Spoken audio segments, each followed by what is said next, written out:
You can measure the size of an elephant. You can clock the speed of a cheetah, but you can't quantify the heart of a kings, queens, and in-betweens. Welcome to Dr. Boxing Talk. Stream starts now. The champ is here! The champ is here! The champ is here! The champ is here! The champ is here! The champ is here!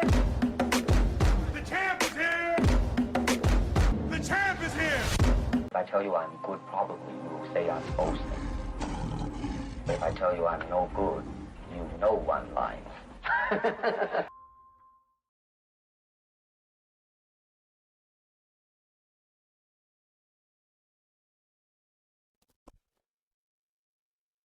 Yo, yo, yo, yo, yo. What it do, what it do, what it do. Good, great, grand evening to y'all wonderful, beautiful people out there. Ladies and gentlemen, boys and girls, hermanos mi hermanas, ladies and lads, kings and queens and everything in between. Y'all know what time it is. Doctor's in the house.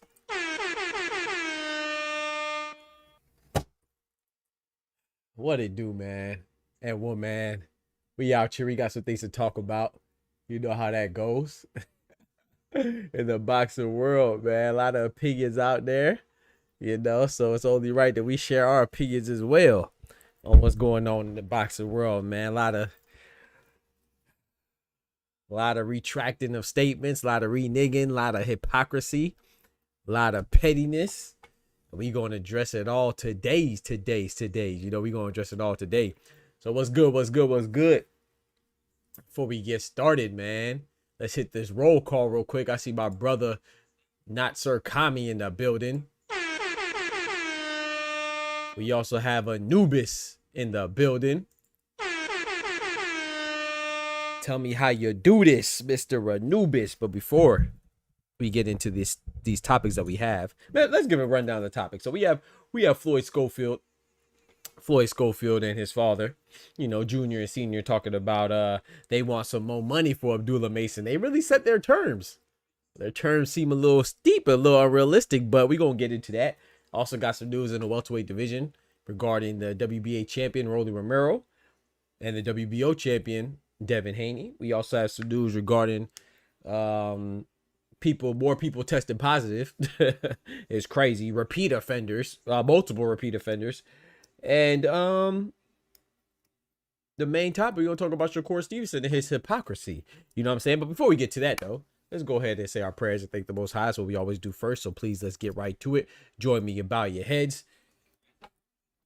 Dear Heavenly Father, Lord, we thank you for your blessings. Thank you for bringing us into this Monday as we start this new work week, Lord. Let us be thankful. I know we have the hustle and bustle of moving around, trying to handle our responsibilities, our chores, our take care of our loved ones, make this money, try to live, eat, and provide. But at the same time, we got to be thankful for what you provide for us, and that's a new day.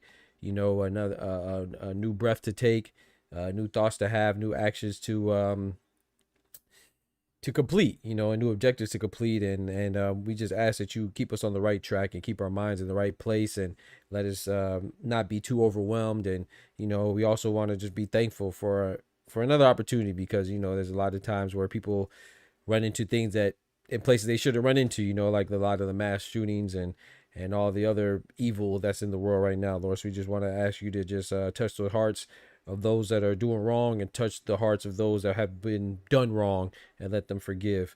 I know that's a very hard task to do, but we just thank you, Lord, for all your blessings, ask for your protection, and just lead us in the right direction. Through Jesus' name, amen.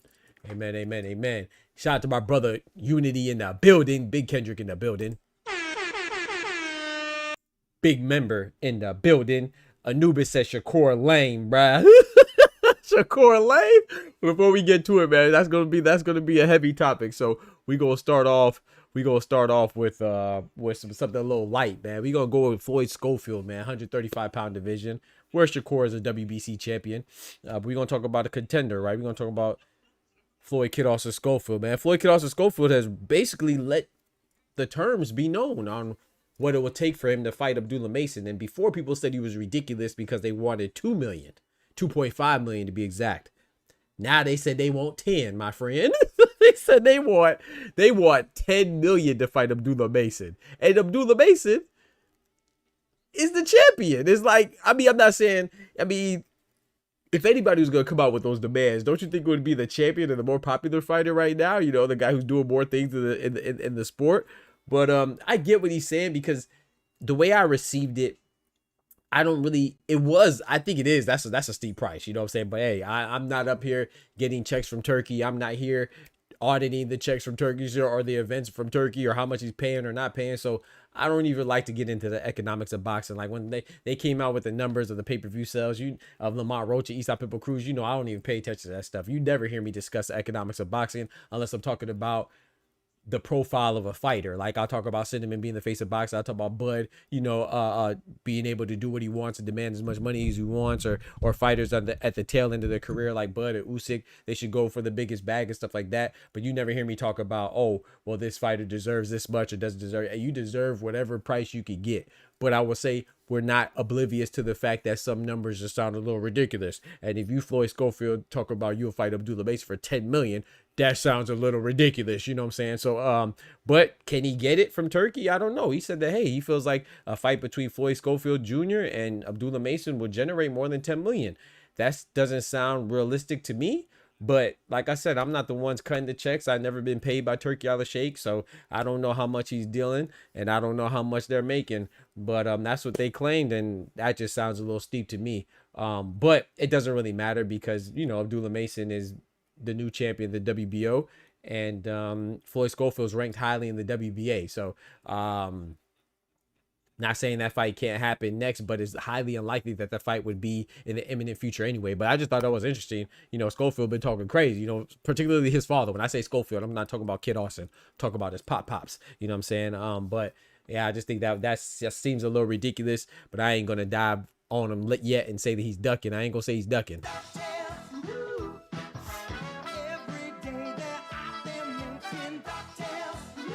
I'm not going to say he's ducking, because I don't expect that fight to be anytime soon anyway, as much as I love it. You know what I'm saying? But now that did make me, you know, that did have me be like, oh, take me aback a little bit. Shout out to my brother Oscar Perez, mi hermano Carnal in the building. Shout out to my brother Average, someone in the building.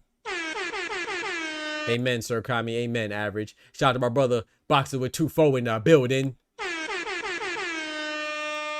Yeah, bro, he said 10 million. I said, where they do that at? 10 million? Like, did he get 10 million for fighting Renee Tellez-Giron? Did he get 10 million for his last fight that he was supposed to have against Jojo Diaz? Did he get 10 million when he was about to fight Shakur Stevenson, who was a bigger name than Abdullah Mason. Like, I just can't imagine. I don't know now. You know, maybe they would have got 10 million from Turki Al-Sheikh. But if he was given 10 million to fight Shakur, I highly doubt that he would have had every excuse in the book to not fight Shakur. Everything from a masseuse putting cream on his face. A masseuse putting cream on your face is crazy. We gonna pause that. No, did he? They had the issues with the passport. Said somebody sabotaged their passport and compromised their whip. You know, puncture holes in their tires. I just feel like for 10 million, you would have still made the fight happen despite all that stuff. You know what I'm saying? I don't care how much cream you had on your face. Pause. That's what they said, by the way. I just feel like if you were getting 10 million, you would have fought. So if you didn't get 10 million for Shakur, it's kind of hard for me to believe that you would get 10 million for Abdullah. Because Shakur, whether you like Shakur or not, Shakur is a bigger name than Abdullah Mason. So I would assume that you would get more for fighting Shakur than Abdullah Mason. So it just doesn't seem like it makes too much sense logistically speaking. But hey, if that's what they said they could get, he believes they could get it, then hey, we'll see, man. But I will tell you this, if they're talking about making the fight and then the fight doesn't happen and they say because they wanted 10 million, then I will say that they're ducking. You know, but right now it's just talking in the airways. You know, I haven't seen any signs about negotiations or preliminary talks. I'm just hearing this from interviews with Floyd Schofield. So it could really just be a ploy to stay relevant, you know, and I can't be mad at that because Floyd Schofield and Abdullah Mason, they are seen as would-be rivals, you know, about the same age, coming up in the same division, both being very talented young American contenders. Well, one's a contender, Schofield, one's a champion, Mason. Then their names are going to be rightfully attached and joined. So I'm not mad at it right now. Just keep your name in the airwaves. But let's move on to my guy, Rolly Romero. Rolly, man. I'm so disappointed in Rolly Romero, man. Switching gears, man. Rolly hurt my heart, man. You know what I'm saying? I ain't gonna lie, bro. You know I rock with Rolly Romero, man. We interview Rolly Romero, the WBA welterweight champion, you know, multi-division champion Rolly Romero, man. And I'm just disappointed in him, man. I'm gonna just show you what he said. And I've seen this before. This is not really news, but it's kind of news the way that he flipped it this time. You know, the way that he expressed it this time around. It's a little differently than he said it before. And I did not approve before, and I definitely don't approve now. But this is what Rolly Romero says. Rolly has said that in regards to fighting Devin Haney, he said, why didn't they call me out directly after the fight with Norman? What does that have to do with anything? Anyway, he said, I don't want to fight Devin. At least he's honest. He said, I don't need to. I don't know about that. He said, I mean, he doesn't need to. Yeah, you do whatever you want. But he said, let's say I knock out Devin cold. Do you think I want to get sued for 5 years?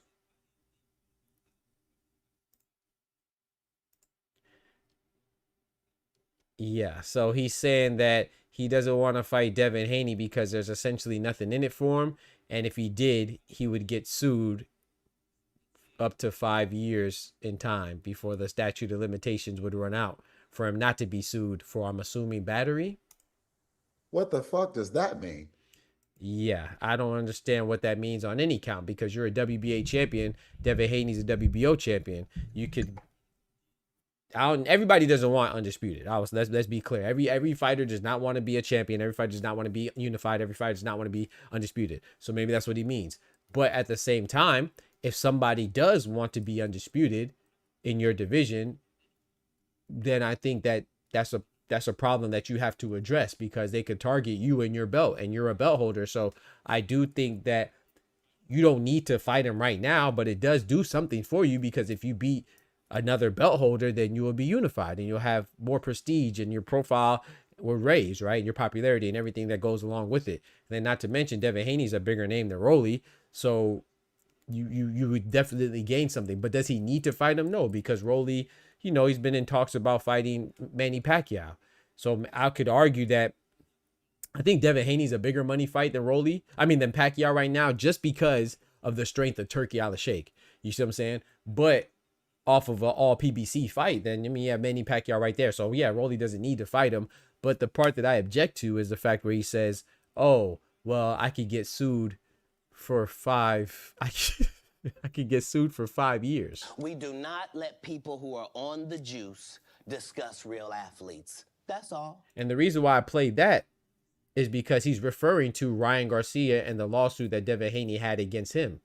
But that's just telling part of the story, right? You have to tell the whole story. Unless you plan on cheating, then there's no grounds to sue somebody on for fighting them. So how would he be able to sue you unless you plan on cheating? And I don't think Rolly Romero's a cheater, so I don't see why he would cheat, or we even have to speculate or entertain the idea of him cheating. So the fact that you're trying to use that as an excuse, that's all it is an excuse at this point, because Devin Haney hasn't sued anybody that he's fought, including Ryan Garcia, who cheated him, because in order to pursue the rematch, the agreement was that Turkey had Devin Haney drop the lawsuit, which I still to this day disagree with, because if you breach your contract by cheating, then you should be sued. And Devin Haney's not the first fighter to try to sue or go like they were going to sue another fighter for breach of contract in regards to PEDs. Like I said, Antonio Tarver was almost sued by Steve Cunningham for popping dirty, right? Miguel Cotto tried to sue Antonio Margarito, but he just didn't have the evidence to prove that he was cheated. You see what I'm saying? So when you just say, oh, well, yeah, he's going to sue me for 5 years. First of all, you probably wouldn't even beat him. So he probably wouldn't sue you because you wouldn't win. Number one. Number two, unless you plan on cheating, then he wouldn't sue you. So anybody talking about somebody he gets sued for fighting Devin Haney because you quote unquote beat him, then that is a whole bunch of fake news.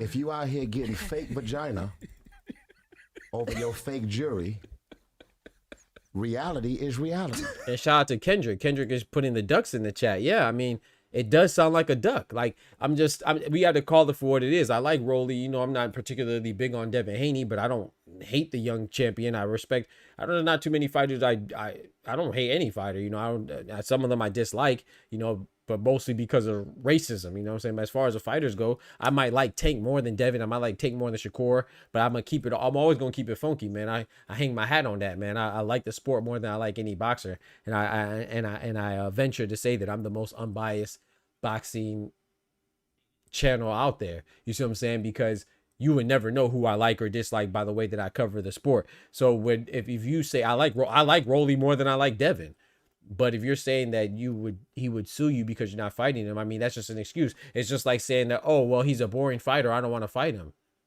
Or he's a nobody, I don't want to fight him. Oh, he's gonna run, I don't want to fight him. Oh, because he'll sue me, I don't want to fight him. Well, you fought other people that weren't as notable as Devin Haney. You fought other people that weren't as exciting as weren't as exciting as Gervonta Tank Davis. You fought other people that, you know, that didn't have a name like anybody else that you would mention and use that excuse for. So, you know, whether you're using that excuse for the boring excuse, the no name excuse, or the running excuse for Shakur, Devin Haney, or anybody else, that's not true, because you would fight Lewis Crocker if you feel like you could beat him.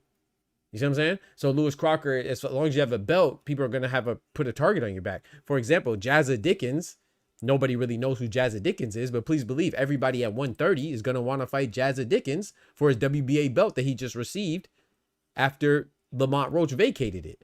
That's the whole point of having a belt. It comes with something, you know, and it gives you leverage for negotiating other fights. So I was just disappointed when I read that from Rolly. I was like, man, you got to do better. I'd rather you just say the first part and then hard stop. You see what I'm saying? Say, hey, I don't want to fight. I don't have to fight Devin, so I don't want to fight Devin. Cool. But don't say, oh yeah, man, he'll sue me. You know, even if you're trolling or not, it's just corny. It's just playing into a narrative that is just not true. On any count, even if he was going to sue Ryan Garcia, he didn't sue him. And that's the guy that cheated. So he didn't just sue somebody because he lost a fight. He sued because somebody cheated in the fight. You know, that's just how it goes. You feel me? So I just thought that was corny. I think it's an excuse from Rolly. I think Rolly could do better. He should do better. But I definitely know if you were ever wondering if Devin Haney, who would win between Devin Haney and Rolly, I would undoubtedly put my money on Devin Haney, because to me, that just screams that you're not confident in yourself. If you're Rolly Romero. So I thought that was kind of weak. But let me see what some people said in regards to that. He said winner gets to fight Mason. He said Floyd is that popular, isn't a champion. So why is he and his father demanding 10 mil since not Sir Kami? Excuse me. That's fear. We all saw the spar match. We did see the spar match. That's a fact. Set for Pet said that's corny from Rolly. Shout out to my guy Set for Pet in the building. Big member in the building. We got B-Dog in the building. My guy Al Booger in the building. Big members. He said, come on, Rolly. Yeah, Rolly got to do better. That's an excuse. I agree, Kami. Tufo says, long story short, he ain't on that shit. Long story short, he on that shit. Yeah, man. I mean, hey, unless you tell, that's it. Unless you're telling me you cheating, Rolly. Unless you're telling me you're cheating, like everybody else, like Janabek, like Joseph Parker, like Francisco Rodriguez, like Erica Cruz, like Cletus Selden, everybody else is popping dirty lately. Then you have no reason to worry about being sued. You're worried about losing. That's what it is. Oscar says, dang, I'm disappointed on that statement. Me too. However, I can't hate on the GOAT. I can't hate on the GOAT Romero. Yeah, I still rock with Rolly. But I agree, man. He out here ducking, man. That's just kind of weak. B-Dog says, Rolly might not be interested in unifying. Yeah, exactly what I said. I said that already. So it doesn't, but the fact is that, say that. You see what I'm saying? It doesn't matter if you're interested or not. Like, I agree that if you're every fighter's not interested in unifying, every fighter's not interested in being undisputed either. However, if a fighter in your division is interested in that, then you will have a target on your back. And at some point, you vacate the belt then if you don't want to unify. Because at some point it might come to that. You know, so you could only every fighter is not interested in unifying. Every fighter is not interested in being undisputed. But if a fighter in your division is, then that's what it is. You know what I'm saying? The best fight the best. And if you don't want that, then you got to give up the belt one way or the other. And if you do give up the belt, then we know what time it is, because fighters just don't want to be unified or undisputed just because they don't want to do it. Is because there's some reason. And that reason usually revolves around you not being confident that you could beat the person that desires to unify. That's just how it goes. You see what I'm saying? So I have no problem you doing what you want to do. But like I said, if you would have just stopped at, I don't want to fight Devin, cool. But then when you say things like, oh, how come he didn't call me out right after he beat Norman? I don't know what that has to do with anything. And then you say, oh, the guy is going to sue me for 5 years.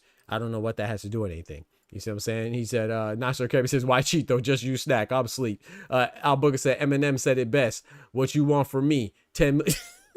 Facts. You want 10 M's? F out of here. Facts. B-Dog said maybe he'll change his tune after he gets the Manny fight. I don't think so, B-Dog. But that's wishful thinking. And shout out to you. I don't think he changes his tune, because you just never know, man, with these fighters, man. Some of them might want to retire too, you know. And I respect the Rolly, you know. Like I said, I respect him for the fact that he said, I don't want to. You see what I'm saying? But then don't try to play on a narrative where a guy was cheated. Like, you know, it's so crazy, right? It's so crazy that these days, right, people get more upset. Like, even with Rolly saying that about the cheating, right? People get more upset with the person that was cheated. People get more upset than the person reporting the cheating. People get more upset to people reacting to the cheater than they do the cheater. If you get cheated, people will talk trash about you and say that, oh, you're gonna sue them and that you're a Saul fighter and all this other stuff, like you did something wrong. Then if you report that somebody popped dirty or cheating, people will say, oh, well, you put it out false narratives. No, bitch, we just read the results. And then if you react to somebody cheated, then they say, oh, well, you just wish bad on them, man. The guy's gonna come back and get you. If only you put so much energy into being inquisitive as to why the person popped dirty in the first place, if only the fighter like Subra Matias would get as upset with his team and himself when it comes to accountability as they get mad at the people that are reporting the results of the test that they failed, then you would fail the test less. People say, oh yeah, man, I'm gonna clear my name. This is against me. Joseph Parker said, oh yeah, I would never cheat. If you would never cheat, then don't pop dirty. Like I said, I tell people before, I boxed as an amateur boxer and I played other sports. I took many physicals, and plus I worked in industry. You feel me? And I had to do some things in academia that required me to take a multitude of tests, whether it's a urine test, whether it's a saliva test, whether it's a hair follicle test, whether it's a blood test. I've seen many toxicologists and phlebotomists. I never popped up with cocaine accidentally.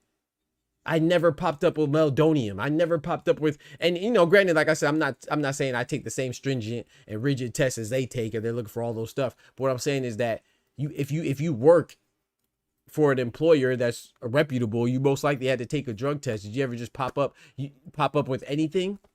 Unless you were doing that thing, like maybe you might pop up with marijuana if you like, and if you don't smoke marijuana, you might pop up with marijuana if like you around your partners that do, or something like that. You've been to a party recently, but you don't just pop up with these things in your system, bro.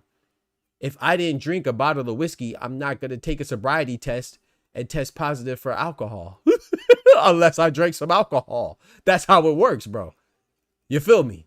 So it's just really that's the world that we live in. Even not even just boxing, all the way to the White House and the Oval Office. It's like when you say the truth, all they do is just rebuttal with, oh, this person has an agenda and it's a fake news. And no, bro, it's not fake news.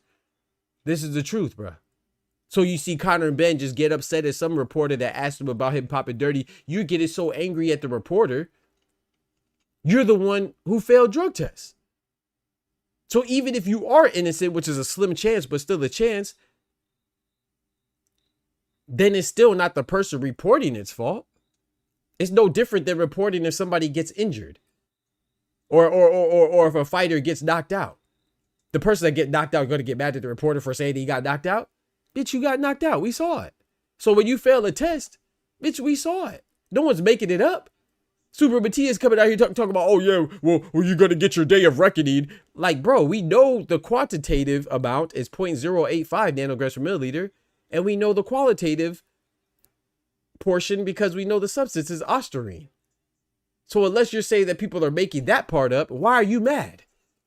If anything, you should be mad at the lack of accountability that you're showing or you and your team's having. Maybe it was accidental, but even still, that's still your fault because it's negligence. And negligence is not an excuse. Negligence is not to be confused with innocence. So it's just funny that even with Rolly Romero, I don't see him, like he said, oh, I might get sued for 5 years. You should be talking about, the focus should be on guys taking more tests so they won't have to sue. Nobody would have to resort to lawsuits if people are clean in the first place. But no, you see Ryan Garcia on the Ring magazine and he up there talking like he just lose to Rolly Romero. Like he's not the one just came off a suspension for popping dirty. Like he's not the one that just came off a suspension by the WBC for being racist. He's giving all these opinions. And I don't mind him. Everybody's right, has a right to their opinion. But the way that he's paraded, like he's some decorated champion. He's never been a champion. He's most known. His best performance is ridden with PEDs. But we celebrate that guy. But the guy who's blacklisted and blackballed is a guy that got cheated in Devin Haney. It's crazy, but that's what I'm here for, man. We're going to keep it funky, and we always going to keep the truth at the forefront, prioritize realness over narratives. You feel me? So don't forget to smack that like button for your boy, man. I just think it's ridiculous, man. I think people are dumb, and you're playing into the I don't even want to call it insanity, because insanity is too kind. You're playing into the ignorance and the stupidity of it all. Like you're just a dummy. If you believe anything about somebody being wrong because they got cheated, you're a dummy. Look at Cletus Sheldon. Cletus Sheldon just had his fight canceled, right? I don't even remember who he's supposed to fight this weekend. He got canceled because he popped dirty for PEDs. This guy has been cheating since he fought Zab Judah. Zab Judah ain't been in the boxing ring for many a moon now. The guy that cheated Zab Judah just popped dirty again for cheated this weekend. Zab Judah's been retired. But that's how lackadaisical we are when it comes to holding people accountable for cheating. Erica Cruz, who's supposed to fight Amanda Serrano, that fight is in jeopardy because she popped dirty again. And I partially blame Serrano because this is somebody that she already fought, and then they tried to schedule a rematch, and the fight was canceled because of some jeopardy of injury / PEDs, right? And then now she actually popped dirty again. It's like we don't care. We just keep giving people chances when they pop dirty. Not to mention Jedebek, people are mad at me because I'm talking about Jedebek popping dirty and say, oh, well, Baldonian was an accident. Okay, well, he accidentally popped dirty. He's still a dirty bitch. Accidentally. He's accidentally dirty. If you step in a mud puddle and you got mud on your shoes, they're dirty. Whether you jumped in it intentionally or you walked in it accidentally, you're still dirty. Your shoe's still dirty from that mud puddle. So it is what it is, man. And I think it's nonsense. And I think it's crazy, bro. You know, that's what we're here for. So. Shout out to Kendrick. He said it's crazy that everyone is scared of a pillow-fisted fighter. Right, exactly. Everybody is scared of a pillow-fisted fighter. Exactly. Yeah, somebody's supposed to be pillow-fisted, but they scared, right? You know, so I don't really understand it, man. I just think it's nonsense. Shout out to King Grayson. He said that's what I'm here for. Yes, sir. He said ever since Ryan, people don't believe in PDs. And you know what's crazy about that Flavor? I think they do. It's just, it matters if you like the fighter or not. And that to me, that's nonsense. Like I said, you're talking to somebody, I'm going to keep repeating this because people think that you're hating on a fighter when you report that they pop dirty. I put my money on Ryan Garcia to beat Devin Haney. In fact, and Oscar, you could attest to this. Kendrick, you could attest to this. When Ryan Garcia came in overweight and Devin Haney agreed to it, I said, hey, that's on Devin Haney. He's been put in a bad spot to where he's compromised, you know, because at that point, you're damned if you do, damned if you don't. Because if you take the fight when somebody misses weight, they're going to say, oh, well, then the weight doesn't matter because you got paid for it. You got compensated. But if you don't take the fight, people are going to call you a coward and a pussy because, oh, it's only 3 pounds. That's what they would say, right? So you put your opponent in a bad position, a lose-lose situation, to catch 22. And I think that's weak of their opponent. However, you're still a grown man and you chose to keep fighting. So I was like, okay, bet. But what I did not account for, what I do not excuse, is the fact that he came in on PEDs in addition to be overweight. That's where I had a problem. You can't come in with PEDs, bro. That's where everything is off. You see what I'm saying? So I just think it's nonsense, man. And speaking of rehydration and PEDs, let's go on to the main topic, man. The main topic today is Shakur Stevenson and his hypocrisy. Now, y'all know, I'm going to just tell y'all right out the gate, man. I rock with my boy Tank, man. I think Tank beats them all, man. I think Gervonta Tank Davis beats Shakur, Devin Haney, all of them. But I don't hate any of them. You know, I like Gervonta more from a fighter standpoint, but I critique him too. Now, in this case, you know, we have Shakur Stevenson. You know, he was very critical of Gervonta Tank Davis. I want to show you something that he said, right? I'm going to pull it up right here so y'all can see it better than, you don't have to hear me regurgitate it. You can just hear Shakur Stevenson say it himself. Right out the horse's mouth. So this is Shakur Stevenson speaking on Gervonta Tank Davis and his rehydration clauses that he had against some of his opponents, particularly Ryan Garcia. Check it out. Wait, and I don't want no like rehydration clause. I don't want nothing that's going to take away from me actually beating him. So he said that he doesn't like rehydration clauses because he feels like that'll take away from him beating somebody. And I agree with that part. You see what I'm saying? The way that we treat rehydration clauses, we act like it's somehow a bad thing. So I do agree with that part, but let's keep it going. He could come in, long as he make the actual weight, I'll be with it. But it's gonna have to be a lot of testing. It's gonna have to be like some real testing, and I'm with it. Like, let's make it. So first he said that as long as they make the contracted weight during the weigh-in, meaning don't come in overweight, don't miss weight, he's with it. As long as they have tests, because he's worried about PED. So I don't even have to tell you who he's talking about. You already know who he's talking about. When they emphasize the tests, that's, you know who they're talking about. But let's keep it going. Happening. The rehydration clause, that's some bullshit. Yeah, I think because Tank does that to every fighter. So does Frank Martin has to do the same thing? I don't know what Frank Martin has to do, but Frank Martin is more so like a 135 pounder. So I don't understand the reason why he would do it. Okay. But nah, that's some bullshit. That's some bullshit. Cause if you go watch when Ryan fought Tank, and you watch when Devin fought Tank, and you see like the size, the how good he's feeling.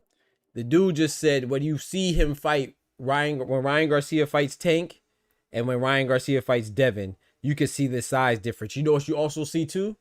The PED difference, you dummy. Even the reporter. Listen to what he said. The how good he's feeling. Like, you could tell he's feeling good on that night. Like the weight and everything. Like, I think that nah, that's some bullshit. The how good he's feeling. Like, you could tell for a Tank. And you see like the size, the how good he's feeling. Like, you could tell he's feeling good on that night.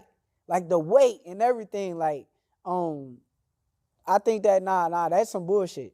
So the rehydration clauses are BS, right? That's what you just said. Rehydration clauses are BS. This is before. Now we're going to fast forward to this interview that I seen on Breakfast Club. It's a pretty good interview too. It's only like 20 minutes long. I saw the whole thing, but someone clipped it right here conveniently for us. And look what he says right here. Fast forward to where we're at now. On your list next, so you could keep going on that list. I would love to fight Devin. Now, only thing is, because a lot of people kind of compared me saying that I fight Conor Ben with Devin Haney, and I understand it. But the thing that I said, even with Conor Ben, I would want the same weight clause as he put on.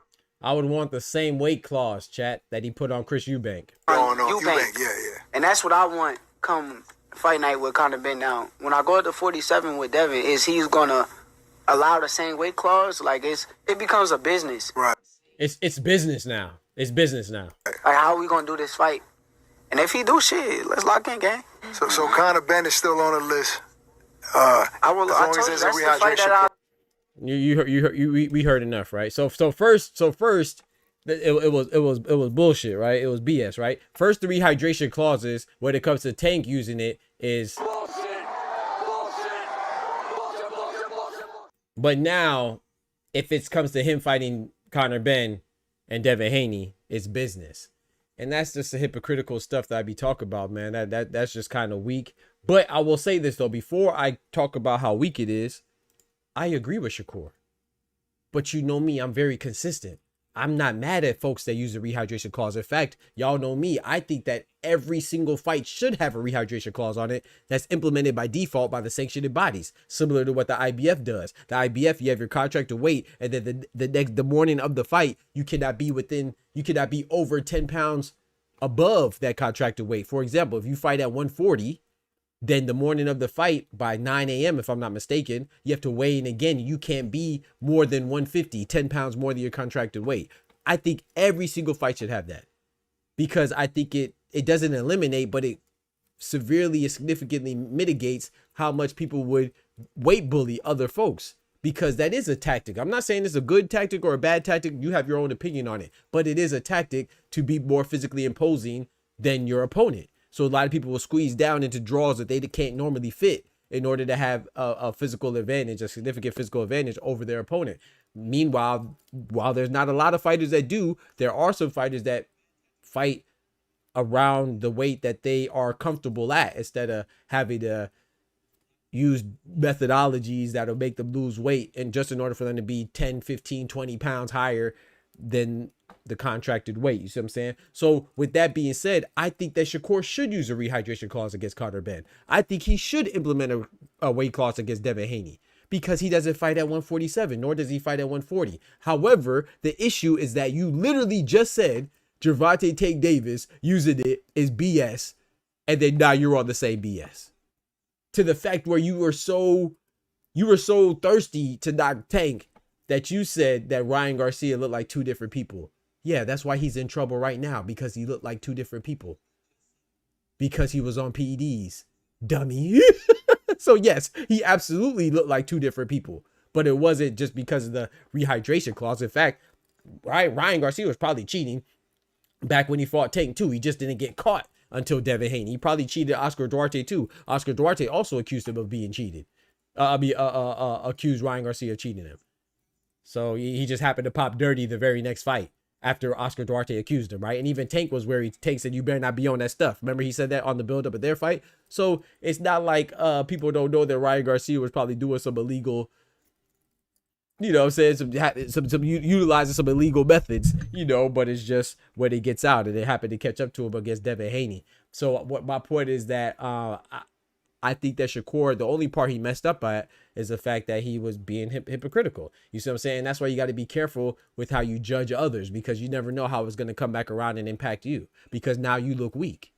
I think if anybody said, I don't think it is weak to have a rehydration clause, but he looks weak because he just told me how weak it was to have a rehydration clause. And now you're saying that you wouldn't fight one of your contemporaries in Devin Haney unless he has a rehydration clause. That's just, there's no way you could look at that different. You know what I'm saying? There's no way that you could look at that differently. Like I said, I'm cool with the rehydration clauses because I don't think that people should be allowed to weight bully. You know what I'm saying? But at the same time, if you make the weight, then you could blow up to whatever you want, as long as it's within the confines of your contract, whatever you have, whether it's the California State Athletic Commission that implements a percentage of body weight that you can't exceed, or you're talking about you're fighting the IBF. Whatever your contract allows, if it's just, oh, you could just make weight and then blow up, then that's cool. But at the same time, we do know that some fighters like David Benavidez, like Devin Haney, they do have the ability to make a small weight and then a lower weight and then blow up by the time the fight comes around. If you don't like that tactic, that's on you. You know, I think it's perfectly legal as long as you make weight. But to me, it's really bad when you don't make weight like Ryan Garcia. And in addition to not making weight, you also blow up. And then in addition to also blowing up, meaning that you didn't have to drain yourself as much to make the weight in the first place, so you already have that advantage. Then you also use PEDs. That's the problem right there. So all in all, I'm saying that I agree with Shakur. He should put a weight rehydration clause on Devin Haney, and he should put a rehydration clause on Conor Benn. However, you look very hypocritical if you're saying that you want that when you just told us other fighters that implement similar methods are weak for doing it. So now you're weak by your own definition. That's why you just got to be careful. Yeah, that interview didn't age well at all. And that doesn't matter whether you like Shakur or not. I mean, there's nothing to discuss. You see what I'm saying? And it just is what it is. Shout out to my guy, L Flavor, said the realest boxing podcast, man. I appreciate you, bro. Big salute, man. Thank you. So, yeah, I just think that, I just think it's weak, man. I just think that, I'm sorry. I think it's going to look weak, but I do agree that he should put if you're going to fight the guys that are bigger than you, why not have a rehydration clause? You know, but just don't say you don't want to do it. And then, and then denounce people for doing it and then turn around and do it yourself. It just looks crazy, bro. It looks insane. Oscar says Janibek rather fight the scale and test, rather than his opponents. Yeah, man, I think Janibek is wild too. Shout out to my guy Boxing with Tufo. He says Shakur was one of them motherfuckers that picked and choose. Yep, who he got tough with growing up. I could tell. Yep. You already know what time it is. Yep. They don't keep the same energy, man. You got to keep the same energy. And he called himself out. He exposed himself. So anybody that's mad at Shakur right now for doing that, then you are completely justified, because he was talking trash about others for doing the same thing, and then turn around saying that he would only fight Devin Haney. Conor Benn, I'd even give him an excuse for switching up his stance on Conor Benn, because Conor Benn has never been his contemporary or been as small as 135. But Devin Haney is a guy that you know y'all came up together, y'all were in similar divisions, y'all were in the same divisions for periods of time, and then you talk about you want a weight clause for him. Like I said, I think he should do it, but I don't think he individually should do it, because you just told me how bad it was to do it before. So, you know, I just think if you're Devin Haney, then, you know, that's something that you could talk about. If you're Tank, then that's something you could poke at as well. And speaking of Devin Haney and Tank, they were having a little competition on who's taking care of their trainers or fathers a little bit better, because Bill Haney came out saying that he just got a Mercedes for Devin, and then Gervonta Tank Davis posted him getting a Mercedes for Coach Calvin Ford. Man, I'm trying to see y'all fight in the ring, not fight with your gosh dang bank accounts. Nobody care about that, man. If y'all gonna fight, y'all gonna fight. If not, let that jump ride. But yeah, man. So I just think that to ignore, like, shout out to Rolly. I like Rolly, but to ignore PEDs is crazy, especially when you're a boxer. Like, you can't dislike somebody to where you are gonna put yourself in a position to be hypocritical. Because I guarantee you, if somebody cheated Rolly Romero, like, hypothetically speaking, hopefully it doesn't happen, but let's say my guy, the legend Manny Pacquiao, fights Rolly Romero and he beats Rolly and he find out that he's on PEDs. Or even if he loses, he's on PEDs, then you're not going to feel good, right? So don't make it seem like, don't omit that. That's not telling the whole story if you omit anybody on PEDs. So that's just not telling the whole story. PEDs, they're performance enhancing drugs, bro. Like, that's what they do. They enhance your performance. So it's whack. Shout out to my brother Oster, man. My brother Oster with the gifted memberships coming through, showing love to the hood, coming through, man. Hey, I appreciate that, bro. Everybody gets some love coming through like Oprah. My boy. 1, 2, 3.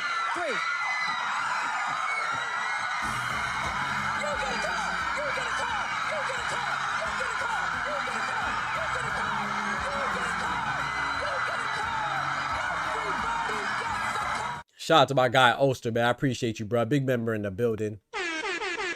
Hey, thank you for that, man. Hey, shout out to the gifted memberships. Who received the gifted membership? Shout out to Seen and Unseen. Shout out to Paid.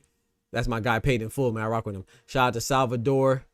Shout out to GM. Shout out to Crass. I appreciate y'all being here to receive those gifted memberships, compliments of my brother Oster. So when those memberships expire, consider renewing those memberships starting at $3, man. I appreciate that. You feel me? I appreciate that. George the Last Dragonborn in the building. What's good, my brother? Shout out to George the Last Dragonborn. Oh, some Rocket Man got packed up? I don't even know. Hey, man, that's why. Hey, man, if you get packed up in this channel, bro, you want some nonsense. This man, Rocket Man, got packed up, man. So, hey, hopefully you got your bags ready, your drinks ready, because we about to send you on a trip. We about to send you on a trip. Hold on, let me find it. Yeah. Hope you packed up and ready, man. We about to send you right on the trip. You thought I was going to send her somewhere nice? You're not going to the beach. Bitch, you're going to hell. Shout out. Sent them straight to hell.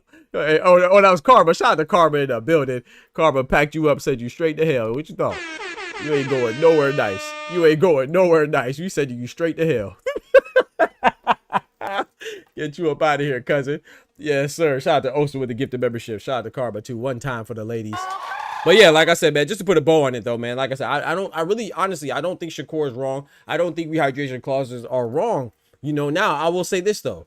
Can they be used to your advantage? Can you abuse them? Of course. Like, for example, if somebody's in your weight division and let's say that you know that they don't blow up to an excessive amount, but you put a cap on it to where they will be compromised, not because they're known as a weight bully, just because you know that it'll be advantageous for you, then I think, yeah, then that's when you're abusing the rehydration clauses. So, but like I said, it's just like the not having it too. Like, it's supposed to be a good balance, right? Like, the rehydration clauses are supposed to stop the weight bullying, but if you don't have the rehydration clauses, then you can't complain about somebody weight bullying you. So you got to pick and choose, you know, or you shouldn't pick and choose. They are there to balance each other out. So I don't know how people hate rehydration clauses. I don't know how, but then turn around and say that they also don't like weight bullies. I mean, one is to literally there to prevent the weight bullying. That's why you see so many fighters try to avoid the IBF sanctioning body, because they implement a rehydration limit by default. And I think that any fighter that, I don't know, I guess tries to circumvent the IBF, it literally should be like a red flag for people to realize that, or recognize that they might be a little bit of a weight bully. You see what I'm saying? So I don't know. That's just my personal opinion on it. I only have a problem with Shakur Stevenson wanting the rehydration clause because he has been so adamant about denouncing it in the past. You see what I'm saying? But when it's for his advantage, then he's all for it. Don't forget to smack that like button. Yes, like Flavor said, I appreciate that. Now, check this out, man. And well, man, so we have Cletus Selden, man, and Erica Cruz. So I think that last time I checked, Amanda Serrano, she should be having a replacement being announced soon for Erica Cruz, another one that popped dirty. And then, like I said, Cletus Selden, he just popped dirty again, and he was one that was you know, he did Zab Judah wrong, you know, and that man's been cheating for a long time. I just think the sport just needs to be cleaned up, man. We focus on the wrong things. We focus more on trying to knock fighters for their styles, knock fighters for abiding by the rules, and knock fighters for trying to get compensated for somebody doing them dirty. We put more energy into that stuff than we do trying to clean up the sport, man. And I think there's a lot of guys. I do agree that there's a lot of guys and girls, men and women out there that are cheating. And I think that we should talk about it. That's why I'm here to talk about it. You know, I'm definitely going to talk about it. Like Jenna Beck, man. I think Jenna Beck, what he did, it's crazy, man, with the meldonium. Like, you don't just, I don't think people realize, like, these substances, like, you don't just slip and fall and land and stumble into meldonium, bro. That just doesn't happen, bro. You know what I'm saying? Oh, shoot. Before I forget, too, man. Shout out to my brother Kendrick. Kendrick, I don't know if you got married this weekend, or you getting married this weekend, or you just got married this past weekend, man. But shout out to you. I think you just got married this past weekend, man. So salute to you and yours, man. God bless y'all, man. But yeah, so I think there was something else somebody asked me about, man. This was really just going to be a short show. I just wanted to discuss that, man, before I open up the phone lines, and we'll see if anybody wants to call in. But yeah, that's it, bro. I just wanted to clear up some stuff with the Shakur Stevenson. I see a lot of people talking about it, and I feel like they kind of going a little bit too hard on him, but at the same time, he opened himself up for that. You feel me? Shout out to my brother Oster, man. But yeah, we gonna open up the phone lines before you get up out of here, and see if anybody has anything to say in regards to these things, man. I'd love to hear your opinions if you have any to share. He said, Oster said, Doc, yes, you can, Doc. You can get ripped on. You can get rubbed on. What you can get rubbed on, I guess. I guess so, bro. People can get rubbed on, man. It's just crazy, man. I don't know, man. I don't know, man. This sport is different, bro. This sport is different, man. I think that I don't know. This sport is different, man. Shout out to my brother George, the last Dragonborn, dropping that bread, that cheese, that butter.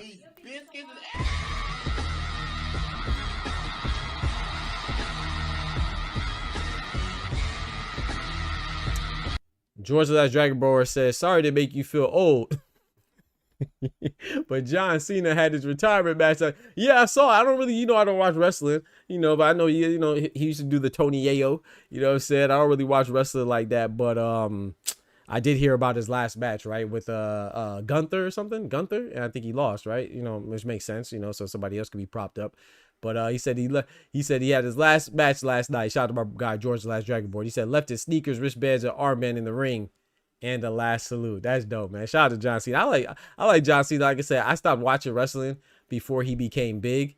So like I think my era was called the Attitude Era. So that's what I stopped watching with like The Rock, Stone Cold, DX. That's when I was done. Right after that, that was like my era. Box Kane and the Undertaker. You know what I'm saying? That was my era of wrestling. So I kind of got out of it right before John Cena started and got big. But yeah, man, shout out to him though, man. Shout out to John Cena, man. I got something for you, bro. One time for John Cena, man. You know what I'm saying? Yeah, I know what I'm about to play. This is one time for John Cena. Shout out to George the Last Dragonborn. Earth, fire, wind, water, by your powers combined, I am John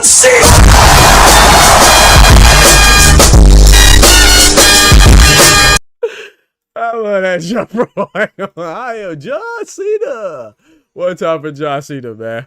Shout out to him, man. I'm sure we'll still see him on the big screen and stuff like that. But yeah, let me pull up my brother Oster, man, and we go see what Oster has to say. I know he got some things to say because we talking about one of his boys. It's Shakur Stevenson. So anybody wants to call in, man, you have the Discord is open. So anybody can call in. I want to hear what you have to say, what your opinions are. I love to hear your opinions. Cause mine can't be the only opine. You feel me? Oh, also too, go check out the Boxing Talk Family Awards, man. We dropped a knockout of the year. I want to see what people have to say about that. We just dropped the top 10 knockouts of the year earlier today. So go check out that video if you haven't done so already. Let's see what my guy Oster has to say. Before I pull up Oster, let me open up. Let me drop the link for the phone. Let me drop the link for the Discord so people could call in. I forgot to put that in the link. My bad. Like I said, I got some family in town, so sorry about the short streams. No, we only did 2 short ones. It ain't like we've been doing a lot of short ones now. But still, let me bring up my boy Oster, my brother.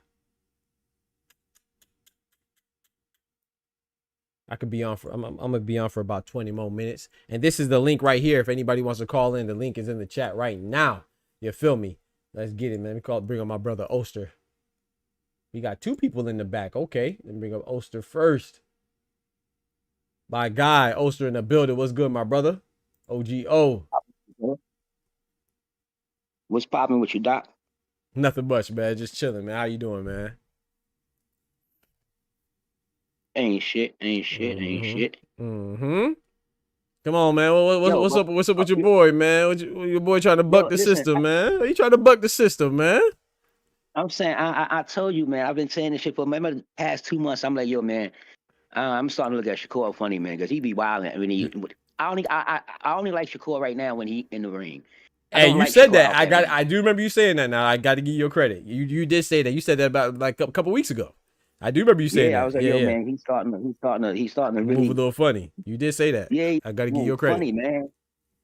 I don't understand that. And you know what's bugging me out with Shakur?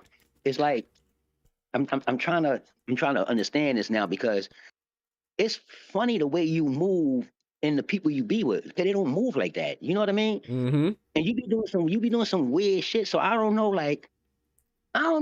I don't know. Put it this way.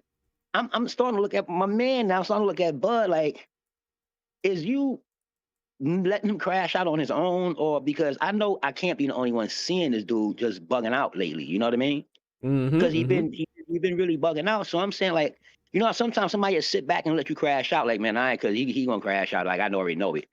But I don't know. I'm trying to still. But right now, I ain't messing with Shakur out the ring. I don't care. I ain't messing with all. I don't like the Twitter Shakur, the Instagram Shakur. I don't like none of that shit. I would like him inside the ring, man. Yeah. And I'm really starting to think that this fight is not going to happen. Yo, let me ask you something, Doc. Come on now. You know, I've been saying that. I don't believe it till they both in the ring and that first round bell goes ding. I'm trying to tell you, because listen to this, though. And tell me, I could be bugging out. I could be bugging out because, you know, I'm unpopular opinion. So I think that, Doc, I swear to God, I put this shit up. I made a video of it. I think that Tio was trying to get himself disqualified. Swear to God, man. Because he's not acting like T.O. in these media. Listen, let's go back to Tank and Jake Paul. Remember the one when he said, was you this was scripted and all that? If you listen to Jake Paul was like, yo, why you acting like that, man? You ain't making this like it's supposed to be. And remember, everybody was like, yo, Tanking with that funny shit and this and that and this and that, you know, all that disrespectful shit. And I'm looking at T.O. I don't think T.O. wanted this fight. How did fight happen? Who Tank? I mean, Shakur called T.O. out, right? T.O. ain't called Shakur out, right? Yeah, facts. I swear to God, Doc, watch the media joints when they come up. Even when I seen him doing an interview, and the way T.O. is talking, it's like he's trying to figure a way not to do this fight. Trying to get him out of it. God, man, unless I'm crazy, man, yo. Because remember the last fight we had, we was talking about, he was in there bare back with the farmer jeans and all that, acting crazy, being the whole light of the thing. You see him now, he's just sitting down like, it's going to be a good fight. Yeah, you know, it's a good. And I'm like, Tio, what's up? Like, what's going on? Unless I'm crazy. No, I got to wait to see. I don't think you crazy. I do. I will say this. Maybe this be, I kind of have an opposite take of you in regards to his demeanor. I think that I feel like because he's acting more calm and chill, I think that that's he's feeling the magnitude of the fight, and I think he's taking it seriously. So I thought it was a good sign. But you know me, I don't think that the fight's happening because I'm just not gonna hold my breath because it's Tio. I don't trust any fight with Tio because Tio's been calling out a lot of people and they haven't come into fruition. But I do agree with you that he would. I don't think that he necessarily wanted the fight. Because I think that you know, it's Turkey, the money, and then you know, I feel like with Top Rank, I feel like they just trying to get T.O. essentially off the books, man. I feel like they just like, hey man, hey, he's gonna make or break you. You feel me? That's how I feel with the Top Rank. So I feel like he's in a position to where, you know, he already turned down the Keyshawn joint. He already turned down the Haney joint. This is all said by Turkey Al Sheikh and Keyshawn and Devin. So he's already turned down so many fights, and then he didn't pursue the Brian Norman fight like he said he was going to once Brian Norman was fully elevated to the full champ. And so I just feel like with Top Rank, he probably has to have a big fight. I don't think he wanted Shakur. Do I think I'm hopeful that it happens. I'm just not holding my breath, man. I'm just not holding my breath on it, man. 2 cents in the building. What's good, 2 cents? One time for the ladies. Yeah, I'm telling you, man. I feel. I'm telling you, man. I'm telling you. I'm looking at T.O. and I already think I'm crazy because I'm looking at T.O. and I'm like, yo, because I'm trying to put it together and I'm like, okay, we already know, T.O., you don't want to fight nobody. We already know that. We know you one of the longest champions because you ain't fighting nobody. We know that. It's not like you taking people down being the longest champion. You ain't fighting nobody that's, you know, reasonable after your last fights. So I don't think he wanted to fight Shakur. Yeah, at least not now. At least not now. And then Shakur coming up, I think this fight was forced on T.O. Like you said, from Top Rank. I think it was forced on him. Like, man, you got to do something, man. Yeah, right. I'm not saying that it was necessarily Shakur, but they were like, oh, you got to fight somebody. You know what I'm saying? We got to, you know, because in his defense, so he did fight. His last fight was his mandatory, Arnold Barbosa. That was his mandatory. But yeah, man, Z Pacino in the building was good. Big member in the building. 2 Cents said he's acted like Tio to me. I don't know. I kind of agree with I agree with Oster as far as him acting differently. I think he is more chill. You know, I mean, even with Barbosa, right? Barbosa, he came out there, slapped. Not only did he slap Barbosa, but he was also free balling with the overalls and talking crazy. Remember the Times Square joint? He was like the most vocal there. You know what I'm saying? Until Ryan kind of turned up at like the last press conference. But no, Tio was a more outgoing one there over Rolly, Devin, Ryan. I would say Devin was probably the second most talkative, but yeah, Tio is definitely more reserved this time. And shout out to Literary Pharaoh, says that he explained it on Breakfast Club. But yeah, that's I saw those interviews, but the Breakfast Club, that's like, even that's not even natural environment, right? So that's like a one-on-one interview. We talking about like the interactions between when the fighters are both there present together. So I think that that's different. But now I agree with you also. Yeah, I don't know, man. I don't think T.O. I will say this though. I don't think T.O. I'm not saying he's afraid of Shakur. I don't think he's afraid, but I do agree. I don't think it's not like a fight like Shakur. Shakur wants a big fight. Like he wanted Tank, he wanted T.O. He wanted. I can't say that T.O. necessarily wanted, you know what I'm saying, Shakur. Yeah, I don't think I don't think he's scared, but I don't think he targeted. So I don't know, man. We'll see. Literary Fair says, how does T.O. not want to fight anybody when his resume, as of current, is better than Shakur's? He fought Loma. Shakur tried to fight Loma too. What are we talking about? That's not even what we're talking about. That doesn't make sense. T.O. got the Loma fight, but don't make it seem like he fought Loma and nobody wanted to fight Loma. Those are two different things. Shakur might have, you can have a better resume than somebody, which I'm not saying he does or doesn't. He definitely has the better, I would say out of personnel, he definitely has a top 2 fighters on there. Like out of everybody, out of Shakur and Teofimo, beating Josh Taylor, the version of Josh Taylor that T.O. beat was good. That's better than any individual person that Shakur fought. And then the Lomachenko, right? But Teofimo was an underdog against Lomachenko. Teofimo became Teofimo when he beat Lomachenko. So and Shakur been wanting to fight Lomachenko. So don't make it seem like, oh yeah, he fought Lomachenko and nobody wanted to fight Lomachenko. That's not how it went. He just happened to be the one that got the Lomachenko fight. Right. So we're talking about currently now. We talk about, Doc. You hear me? Right. Exactly. So right now. Yeah, we talking about right now. You're stuck in the past. Yeah. Right. We're talking about right now. And he could have wanted to fight back then, but he doesn't. I mean, who did he fight? What you mean? How does T.O. not want to fight anybody? You asked T.O. Didn't T.O. Where were you when T.O. called out Bud? Did that fight happen? No. Where were you when T.O. said he was going to fight Jerome Boutinez? Did that fight happen? No. Now, I'm not blaming T.O. I'm just telling you the fights that didn't happen. The fight with Richardson Hitchens and Teofimo for all New York showdown. Did that fight happen? No. T.O. said he wanted to fight Brian Norman. Did that fight happen? No. T.O. and what's his name? What's my boy's name? I just lost my freaking train of thought. What's the dude's name? Anyway, Keyshawn Davis. Did that fight happen? No. T.O. and Devin Haney. Did that fight happen? No. And Turkey Al-Sheikh himself said he made an offer to T.O. for Devin and Keyshawn. So where were you at? So I don't even know how to. I don't even know what's the debate. I'm listening. Hey yo, I tell you one thing, Doc. You see all those names you name, right? I'm explaining to your T.O. This is what T.O. do. T.O. call out black fighters, good ones, just to stay relevant. That's why he sat around with the belt and don't fight nobody. He just call them out to stay relevant. And this is exactly what he's doing.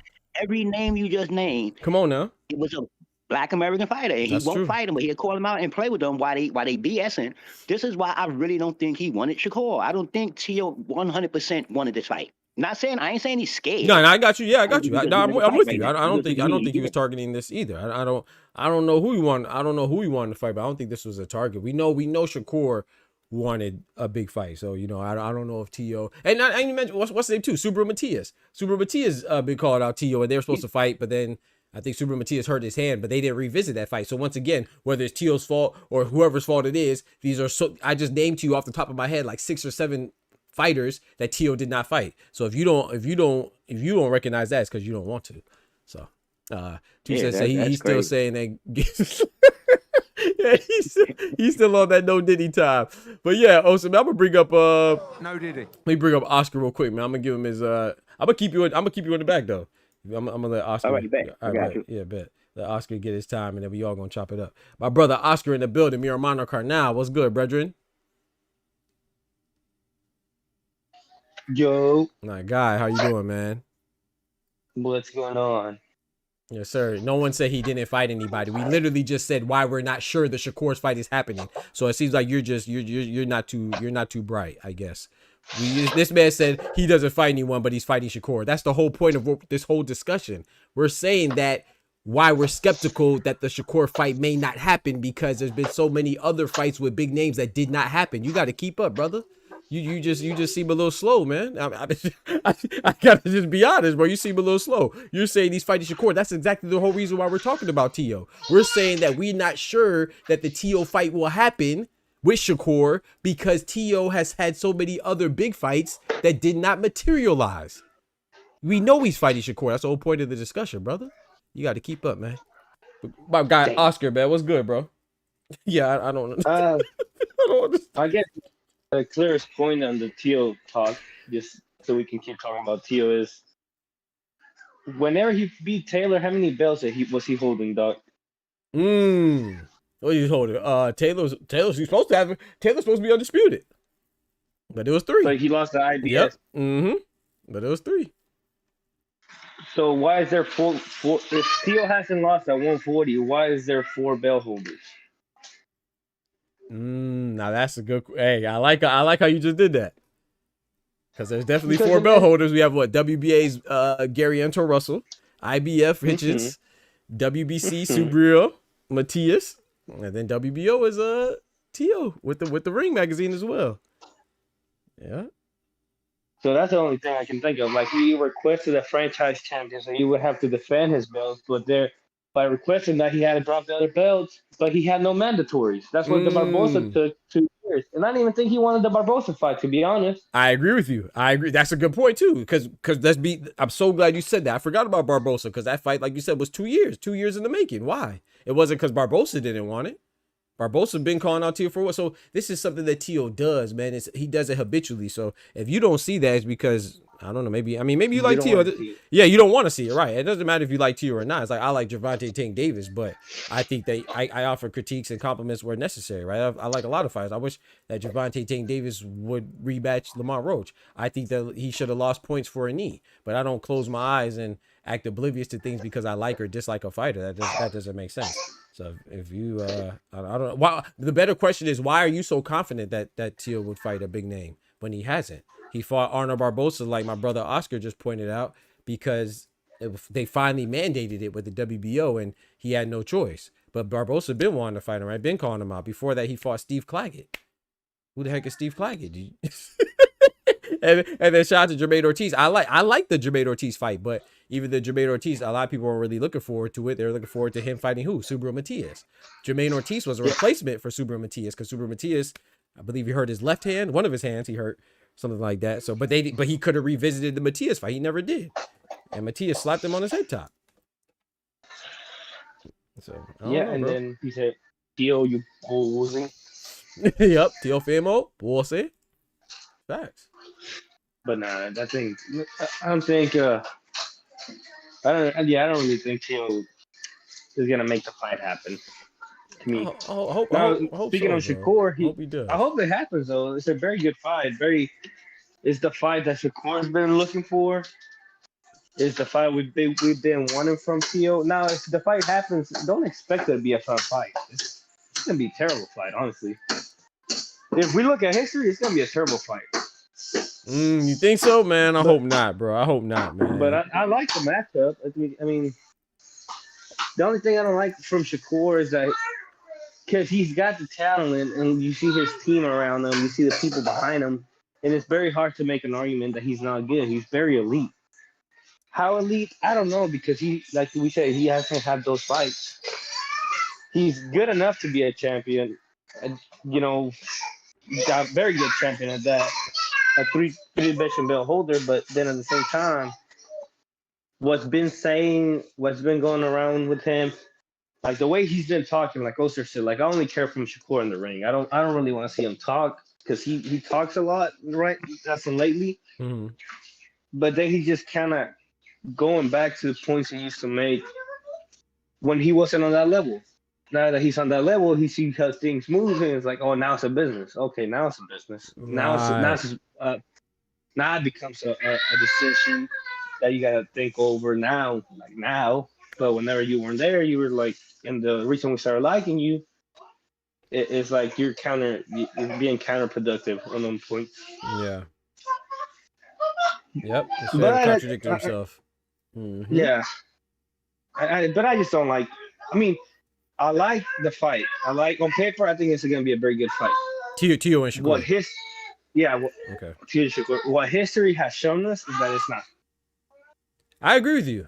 Yeah. So when the fight was made, we talked about this too, and I think that's a great point. Like, I think that I just like to try to be a little bit more optimistic. If it does happen on paper, it's a great fight. Yeah, because they're both young guys, both in their primes, both of their, both at the top of their game. I love it.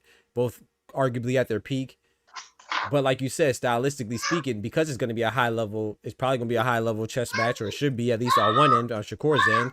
And then, you know, stylistically speaking, because they have all the answers, it's not just going to be like a slugfest like people might think it's going to be, like, which I don't see why they would think that if you know both the fighters, but it does have the potential to be boring, what I'm saying.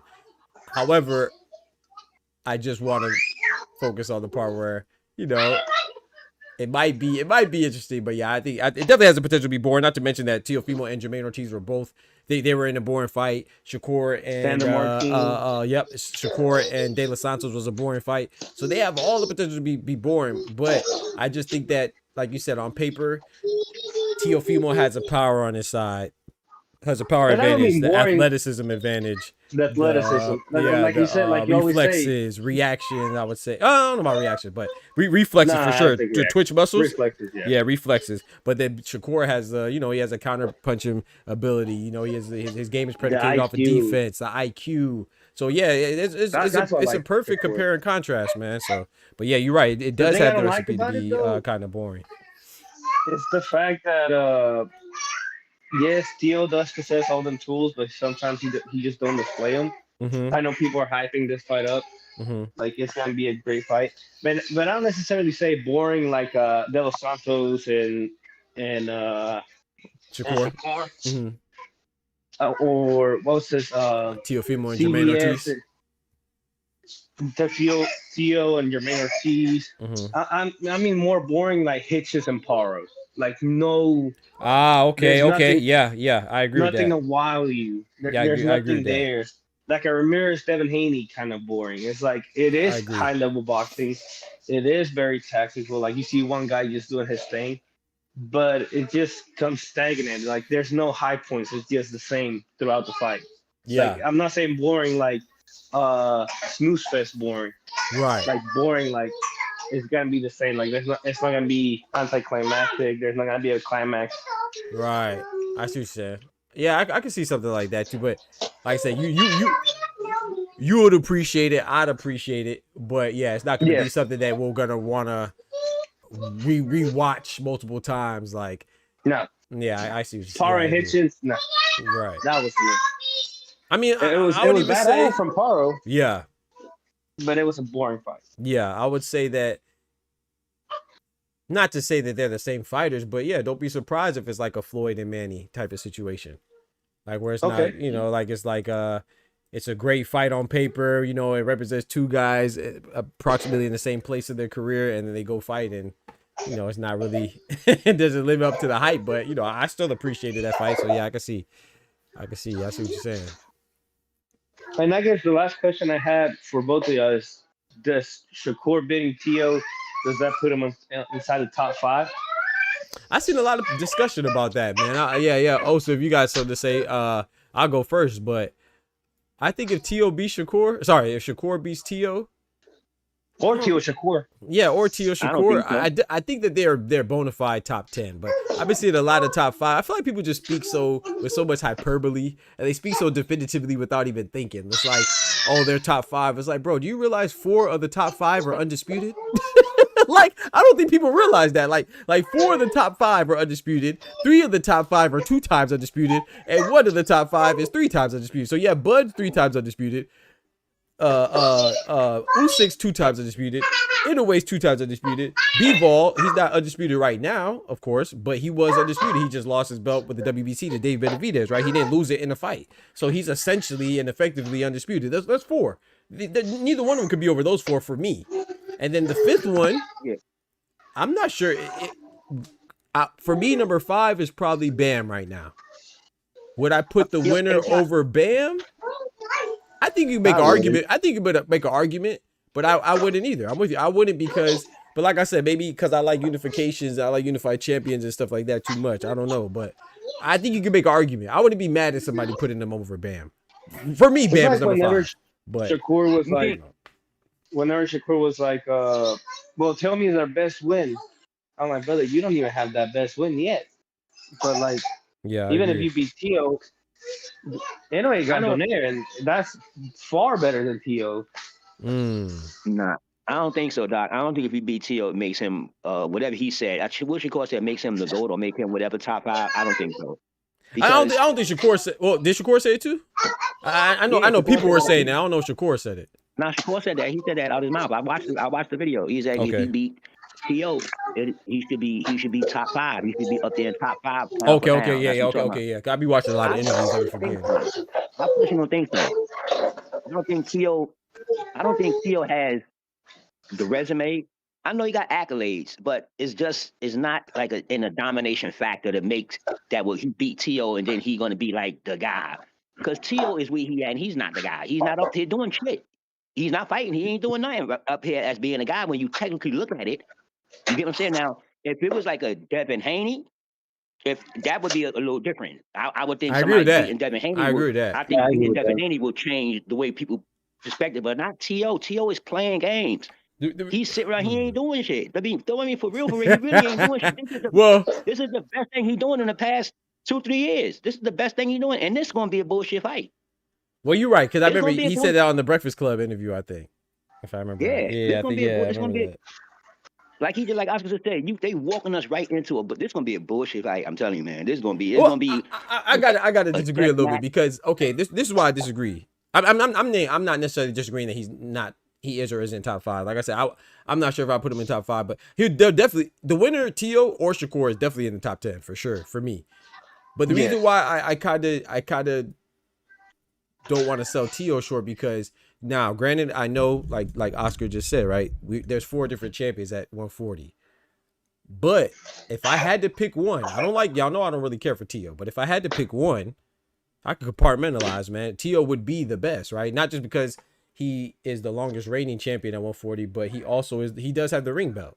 So while you have Gary, I'm not saying who would win. I'm not saying that he'll necessarily beat Gary Anton Russell. I'm not saying he'll necessarily beat Rich Sanchez. I'm not saying he'll necessarily beat Super Matias, but just for being there the longest and having the ring belt, I would have to say if I had to give it to somebody, I would say that he's the best. So if Shakur moves up to 140 and beats the guy that's the best, yeah, I think it's pretty safe to say he would be one. What a call! I think so. Do y'all believe T.O.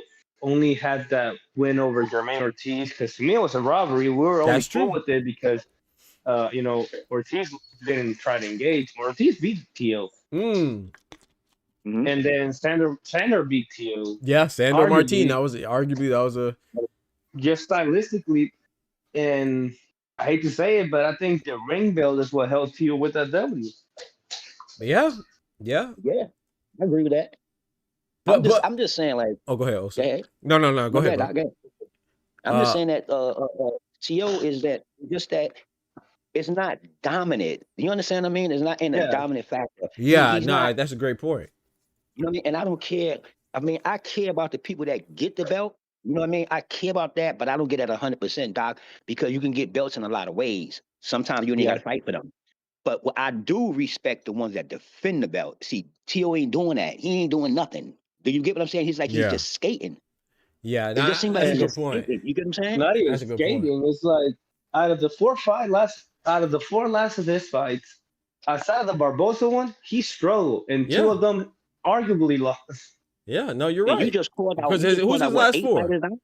Yeah, who's his last 4? Barbosa, Claggett, Ortiz, and Martin? Sandor Martin, right? Yeah. Yeah. They're all questionable. And even Steve Claggett is like Steve Claggett. He left with 2 termite mounds on his eyes. So I see what y'all saying, but he did win. So I don't know, man. But you named like 8 fighters just now, Doc. Like 8 fighters, like 8 of them in a row, and he ain't going well. You cannot just not fight none of these people. None of them. Yeah. You name like Not all 8, of them are like 8 of them. Yo, that's crazy. Yeah. And then he was talking about Bud when he was at 154. He was talking about Tank when he was at 135. He was talking like I forgot about mentioning Tank too. Yeah, that's true. He mentioned Tank as well. Shout out to Kendrick. Kendrick says the point of Shakur being potentially 4 division helps him that's true too. Helps him in that convo for our top 5. Like I said, I don't think that's out of the question. I don't think it's out of the question for T.O. to be top 5 either. But like I said, it's just for me, that's a strong 5, man. Like for sure, he's not. He would have to. It would have to be 5 because I wouldn't put him over Bivol, Bud, in a way, or Usyk. So it would have to be 5. But I'm not sure if I'll put him over Bam right now. What Bam's doing. I'm trying to think who else. You know, then you have Beterbiev somewhere still in there. He only has 1 loss to Bivol. Then you got who else is on that list? You got David Benavidez doing his thing. So I'll put him over them. He said Tio got an old ass record. Tio got an old ass trophy doc that he keep running around with and keep showing it up on everybody champion. That trophy is old, man. Yeah. That trophy like 2, 3 years, 4 years old, man. You got to Josh give Taylor him a new accolade, man. Yeah, that was a good point by Oscar. Josh Taylor old. But that Josh Taylor one was still good. But then like Kendrick pointed out, you know, Josh Taylor was coming off of being the beneficiary of a quote unquote bad decision. Because a lot of people said that Jack Catterall beat him the first time until he actually beat him the second time. So that's the Josh Taylor that Tio fought was after the first Jack Catterall fight, where you could argue that Josh Taylor lost that one too. So okay, it was over, Tio. They don't like Tio no more. I'm telling you, nobody like him. He kicked out of all the clubs. For real. Hey, Tio better show out, man. Tio gotta win, bro. Tio gotta win, bro. They tired of you over here keep talking shit and you ain't fighting nobody. They tired of that, man. They trying to get some money from those belts you got, man. All right, let's get to sanctioned body. You playing games, Tio. You holding up the line, homie. We need that. Now, walk yourself into a Shakur fight. Now, walk yourself right into a Shakur fight, holding around, playing games. Literary Pharaoh says how Shakur wins, assuming he wins, will play a role in how we access Shakur on the assess. I think you better assess him on the power. Yeah, of course. I mean, for both of them, right? But that's why this fight is good. Like I said, I think that the winner of this fight, hey, I'll even say that the loser of this fight could still be on the pound for pound list. Depends, it depends on how it goes, right? But to say top five is a hell of a distinction, man. I think people just use these terms so loosely, bro. Top 5 is, I don't know about top 5. I don't even know if the loser can stay in the pound for pound. I mean, you see, Canelo went off the pound for pound on some list just because he lost. Yeah, and I still have Canelo on my list. I still have him top 10. And it's like, or Tyson Fury is. Well, I mean, he retired, so that's understandable. But I don't. But no, I agree. It's like if you kind of have to put him there, like the winner, you kind of have to put him there. Where I say mid table, just because the accolades I will come with it. 6, 7, 8. No, 7, 8, 9, somewhere around there. Okay. Go ahead, O. What you think? Let me ask you this: what you think if Tio beat Shakur? Do it boost his career? If Tio beats Shakur, yeah, heck yeah. Yeah. I think it does, but I would say that to be fair, I don't think it'll play like this in real life because people have their own feelings, But on paper, Shakur should be the one that gains more out of this fight for winning because he's a smaller guy. But because of who Shakur is, and I think that Tio arguably might, if Tio wins, I think he might get elevated more than Shakur if Shakur wins, because it's so funny that Shakur, I think, from what I've been seeing and what people have been talking, Shakur's a favorite. He might not be the favorite in Vegas or something like that, but as amongst the boxing community, Shakur, most people are going with Shakur. Yeah. So I think I'm favoring Shakur too. Right, I'm favoring Shakur too. But I think it's a 50. I think it's like 55-45 in favor. I think it's much closer than what people think. But I am leaning towards Shakur. However, I do think that even despite all that, Shakur being the smaller guy, Shakur coming up, Tio be the ring magazine, I still think that if Tio wins, people are going to celebrate his win more than they're going to celebrate Shakur's win, because I feel like Shakur is the one that's expected to win. Or if it's a close fight, they're going to defend Tio. Oh, that they ain't gonna respect Shakur no matter how it go down. So I kind of agree. It don't matter even how they ain't gonna respect him anyway. I feel like Shakur would only, unfortunately for Shakur, and I would say this for Gervonta as well, and I would say even for Devin. I feel like in order for them to get the respect, they got to beat each other. Like I don't know how much people will be impressed by Shakur beating anybody that's not Devin or Tank, and vice versa. I don't know how impressed people are gonna be with Devin beating anybody that's not Tank or Shakur. I mean, unless Devin moves up or something like that. And then same with Tank. I don't know how much people are going to be impressed with him beating anybody that's not Shakur or Devin. Like, even with Teofimo, like, I think Teofimo's up there. I think those are the big four to me. Well, the little four, I guess. To me, is Shakur, Devin, Teo, and Tank. But I feel like Teo, I don't think much people expect much of Teo. Like, it's crazy, bro. They like to say that. They like to pretend like they do. You see what I'm saying? But then when it really comes down to it, I feel like if Teo was fighting any of them, I feel like Devin would be the favorite, Shakur would be the favorite, Tank would be the favorite. And you know the funny thing, you agree that's 100% because, and this is just a fact, and it's not racist or nothing like that. It's just that the Black American fighter, it's the only time when you decide your greatness. Like everybody else can fight each other, but when you beat a known Black American fighter, that's what I'm saying. This is why these fights be important. When you get known to beat a Black American fighter, when he's a talented one, then you're gonna shoot up. That's just a gimme. I don't care who you are. You get what I'm saying? Now, a lot of the times, like you see, like you see, for instance, like Canelo or Pacquiao fight Margarita, right? It's a good big fight. It's a good big fight, but neither one of them made each one of them. You ain't see it after that. Oh, Pacquiao is that man now because he beat Margarita, or Margarita the man because he beat Pacquiao. It ain't like that. If they'd have beat Floyd, they would be up there on top immediately. You get what I'm saying? Right there on top. That's when Pacquiao beat Shane Mosley. Then you start hearing these names. They be like, okay, because you start knocking down some good. That's when you consider it in boxing. I'm telling you, Doc, when you look at it, that's when you consider, like, you beat Ali, you beat Frazier. All these is Black American fighters. These are the ones, these are superior fighters that you got to beat in order to get to another level.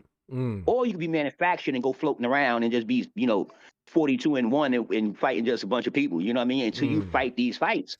I have that's a question, how I see it, and that's how it play out. I don't object. To be honest, I think that you're right most of the time. I would just say with your example, do you think? I'm asking. I don't know, because in my mind, I see it different. I'm asking you how it went down. Do you think that Pacquiao got more credit for beating Mosley than Margarito? I feel like he got more credit for being Margarito than Mosley. But I could be wrong. That's just how I remember it. I could be remembering it wrong though. That's what I'm asking. No, that was a real big fight. But the point that I'm making is that your point. I agree with your point though. Absolutely. In the sense of when they break it down, Pacquiao and Margarito, they had 3 fights. That was like a thing. But when you run down these boxes and who they beat, and then you'll see when the Black American fighters there, you'll see when they beat them, you'll be like, okay, this how they get good fights. This how they get good fights. This how good fights happen. You know what I mean? I'm telling you, because if you look at it, there's a lot of Black Americans that's just the superiors, but they ain't like Boots. You get what I'm saying? Even though they holding Boots down, but if you beat Boots still, you're gonna be that guy. You get what I'm saying? If Virgil Ortiz beat Boots, he's gonna be that guy. Don't matter if Boots is sitting around doing nothing, but he's what? Let Virgil beat up with Boots. And do you see what they're doing with Virgil now? Oh no, I agree with that. If Virgil beats Boots, he might be the face of boxing. But if Boots, I will say this though, if Boots. I do think Boots, if Boots beats Virgil, I do think that he'll be elevated as well. But I do think that Virgil will be elevated more if he beats Boots than if Boots beats him. I think they'll both be elevated significantly, but I do think that Virgil will be a little bit more for sure. What do you think, Oscar? I hope. What do you think, Oscar? It just comes down to the division to me. Like I do agree, like in certain divisions. Like in the small weights, no, because America just don't shine in the smaller divisions. Okay. Outside of band. Facts. I mean, before Fulton, there was nobody in the top 10 for like 10 years. Facts. But in the heavyweights right now, America's dead. America's a dead division for America. So it just comes down to the division to me. Like 135 welterweight. I see that. That's pretty good. But like aside from that, they just differ from there. But it just so happens that from 135 to 154 or even 160, it's like the glamour divisions. Yep. So we should notice that more there. Yep. Kendrick says Shakur is a favorite in Vegas too. He says he's -350. Okay, appreciate it. Yeah, I just think that's funny because go ahead. I just don't see how Shakur cannot be the favorite when among the boxing community in Vegas. That's crazy to me. But like amongst the boxing community, I don't see how he cannot be the favorite when you can see the Sandler Martin, the Jermaine Ortiz, right, and Steve Claggett, right. And Shakur is a better version of them three, and not just them three, all them three guys combined. Like he has a little bit of Jermaine, he has a little bit of Sandor Morton. Mm-hmm. He's got a little bit of Steve Claggett. I mean, Steve Claggett is just not a reference point, but well, I get what you're saying. And but that's the thing. We talked about this before. I talked about it in the video. I was like, with Shakur, and shout out to Literary Pharaoh, which is kind of what he was talking about, which is what I said. I agree. And he may not feel like I agree, but I gotta work. Let me try to explain it. It's like with Shakur Stevenson, to what Oscar just said. Teofimo has a lot. Teofimo, I would give it to him. I think he has, from a personnel standpoint, as far as the best wins, he has them, right? Yeah, the top two people, Loma and Josh Taylor. But Shakur Stevenson has the better performances because the only person that you can say that he struggled with is a guy who's the fight was shitty with him and De Los Santos. I'm not blaming De Los Santos. I'm not blaming Shakur. I think it's both of them, just like with Teofimo and Jermaine Ortiz. I think it's both of them. They both are part of that terrible performance, right? However, Shakur has one questionable fight, and that's that one. Well, then Teofimo also has a questionable fight with Jermaine Ortiz. Not to mention, like Oscar just said, he has Sandor Martin that was questionable. Not to mention, he didn't look spectacular against Steve Claggett when that's supposed to be a bounce back fight. That was supposed to be a tune-up. He didn't look spectacular, right? And then also, we can't forget he has a loss. We can't overlook. Like, a lot of people like to overlook that, but he lost to Kambosos. Yeah. So as far as performances go, Shakur has the better performances from a totality of his career. But the best wins from a personnel standpoint, the top two wins are absolutely Teofimo. Josh Taylor and Lomachenko doesn't get much better than that. You know what I'm saying? As far as the little guys. To a point you made earlier is like who they're gonna give more credit. It has to be Teo 100%. Yeah. Because just look at the fact that like the way they talk about the Kambosos fight. Oh no, he got robbed. Or that Sandor Martin fight. Martin just don't have a good style. Jermaine Ortiz didn't try to engage. I mean, also Teo didn't try to cut off the ring. Yep. Let alone he couldn't cut off the ring because his daddy told him not to use a jab. Yep. Then you look at that Steve Claggett fight. Yep. Steve Claggett has a terrible style that can't beat Teo like that. Yeah. Yeah. That's a fact. They pop. Hey. Pop. Go ahead. My fault. Go ahead. Yeah. No, I was gonna let me read the chat real quick and then I'm gonna let you go. Captain, this man named Captain Jack-a-lot. That's wild. This man named Captain Jack-a-lot he said Shakur. He said Shakur is pure trash. Know your fucking place. Trash. That's crazy. I'm not the biggest Shakur fan, but he's not trash though. But I'm not gonna. Like I'm Zepeda. not gonna. No, go. I'm gonna let you cook. I just think like Zepeda. We can't forget Zepeda. Whether you think Zepeda is good or not, El Cameron. I still think he's good. I still think he can bounce back. But he was I like to call the undisputed mandatory, right? He was literally ranked #1 in all 4 sections of the bodies: IBF, WBO, WBA, WBC.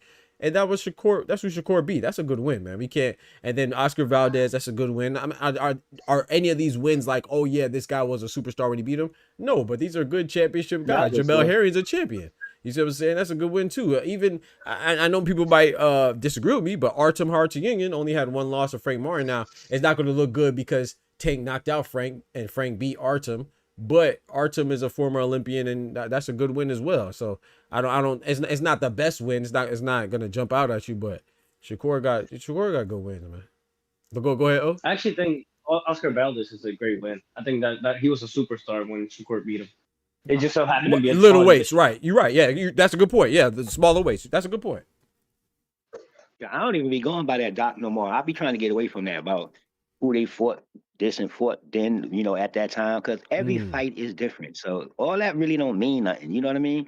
What's going on to now when we talking about forget Shakur fighting Zepeda because Teo ain't Zepeda. If Zepeda was coming back in the ring, they'd be fighting different anyway. So I don't know why people always do that just because they got this one. All that shit, that's why people take your belt. You got the belt from some kind of champion. You might take that shit. That's why I have none of that shit matters, man. You know what I mean? I ain't gonna lie.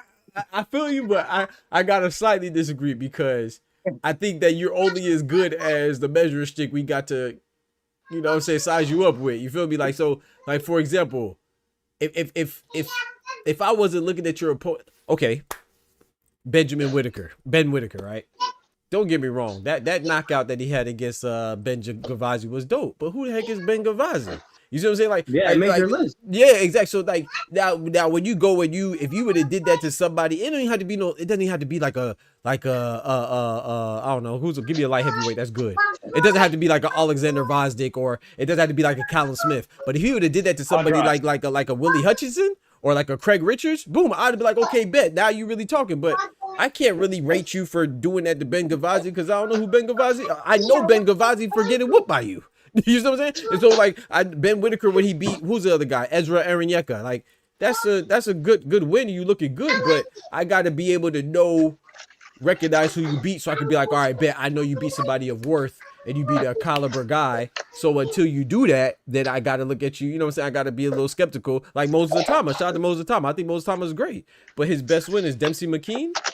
He dropped Mike Belogan, the former football player. But when you come out like David Benavidez, you looking good against guys that I recognize, like Anthony Yard. Not saying he's the best, but we know Anthony Yard's tough. We know David Morrell's looks good, right? We know and who else? Or even like a Canelo. You know, Canelo has a whole bunch of guys that he fought that are good. You see what I'm saying? So that we know, all right, bet this person's good. Gervonta Tate Davis, Shakur Stevenson, whoever it is. You know, Devin Haney, like.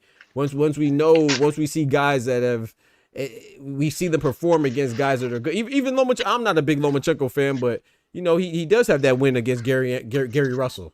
You see what I'm saying? Gary Russell or Nicholas Axman Walter. So I do think it matters, but I feel what you're saying because it could be overrated too. Because then, like you said too, it's like, yeah, Teofimo been a champion for a long time, but if you really look at his resume and you look at his fights, then you know he kind of struggled, so it might be kind of overselling him. So now you make a point. I'm not saying I disagree. I slightly disagree, but yeah. I slightly disagree with Oster's point. Just in the where, like, if you apply that to Teo, the only style that he has problems with is the same. Like, you know, it's the same old style. Like, it's not like it changes, it varies. It's like his performance diminished against that style. That's the only where you have to look at past fights and check the resume. When you keep struggling with the same stone, that being the same style, it just kind of hints at it. You know what I mean? But now, you know what I'm saying? Look, what I'm saying. Real quick, also before you go, let me holler at the chat real quick. Shout out to my brother G tied it up in the building, man. What's good, brethren? Hey man, I'm feeling great, man. I can't complain, man. Thank you for asking, bro. God bless, man. Shout out to Literary Pharaoh, man. He said he just subscribed, man. Excellent point. Too much logic. I love it. Hey man, shout out to you, bro. Welcome to the Boxing Talk family, man. I appreciate you, bro. Big salute, man. Thank you, man. I said, bro, I don't be too biased now. You know, we just try to discuss boxing here, man. We don't. I know a lot of people are kind of like have allegiances and loyalties, bro. Like I'll tell you who I like, bro. I like Canelo. You know what I'm saying? Cinnamon is one of my favorite fighters. Bud, Tank, Junto, Caleb Plant. I like a lot of fighters, but I'm not gonna cap for nobody, bro. Like I like boxing. I don't like any boxer more than I like boxing. So, you know, we may disagree on our preferences of a fight, but as far as trying to approach a situation from a unbiased standpoint and a holistic standpoint, that's what I'm gonna do, bro. Like, so, you know, like I said, I put money on Ryan Garcia to beat Devin Haney, but I'm not rocking with no cheater. Like, I'm not. I don't hate none of them. You feel me? I don't hate Devin Haney, so why would I want him to be cheated? The man cheated, bro. There's nothing to guess about it. The man came in 60 times over the allowable limit for Ostarine, man. He came in at 6 nanograms per milliliter of Ostarine. The allowable limit for the New York State Athletic Commission is 0.1 nanograms per milliliter. Like, I don't hate none of the fighters. I ain't got no personal vendetta against them. So, but go ahead. Oh, my fault. Thank you. So you know, in all sports and all walks of life, you only good at your last game. That's true. You only good at your last fight. That's you true. only good at your last game. You know what I mean? So whatever you did prior to that, you were trying to scare somebody up. That's why you get your belt took. So you're good at your last fight. You know what I mean? So whenever a fighter going to fight, they look at their last fight because that's the closest to who you are today. You know what I mean? Your last fight is the closest I've compared to who you are. And so I'm looking at like, that's why I know Shakur gonna win on skills. Like I know he gonna win just on skills. That's what I'm saying. That's what I'm strongly believing that. You get what I'm saying? And another thing I believe there's not a lot of talent in boxing no more. That's why so many PEDs being used. I'm telling you, that's why everybody's coming.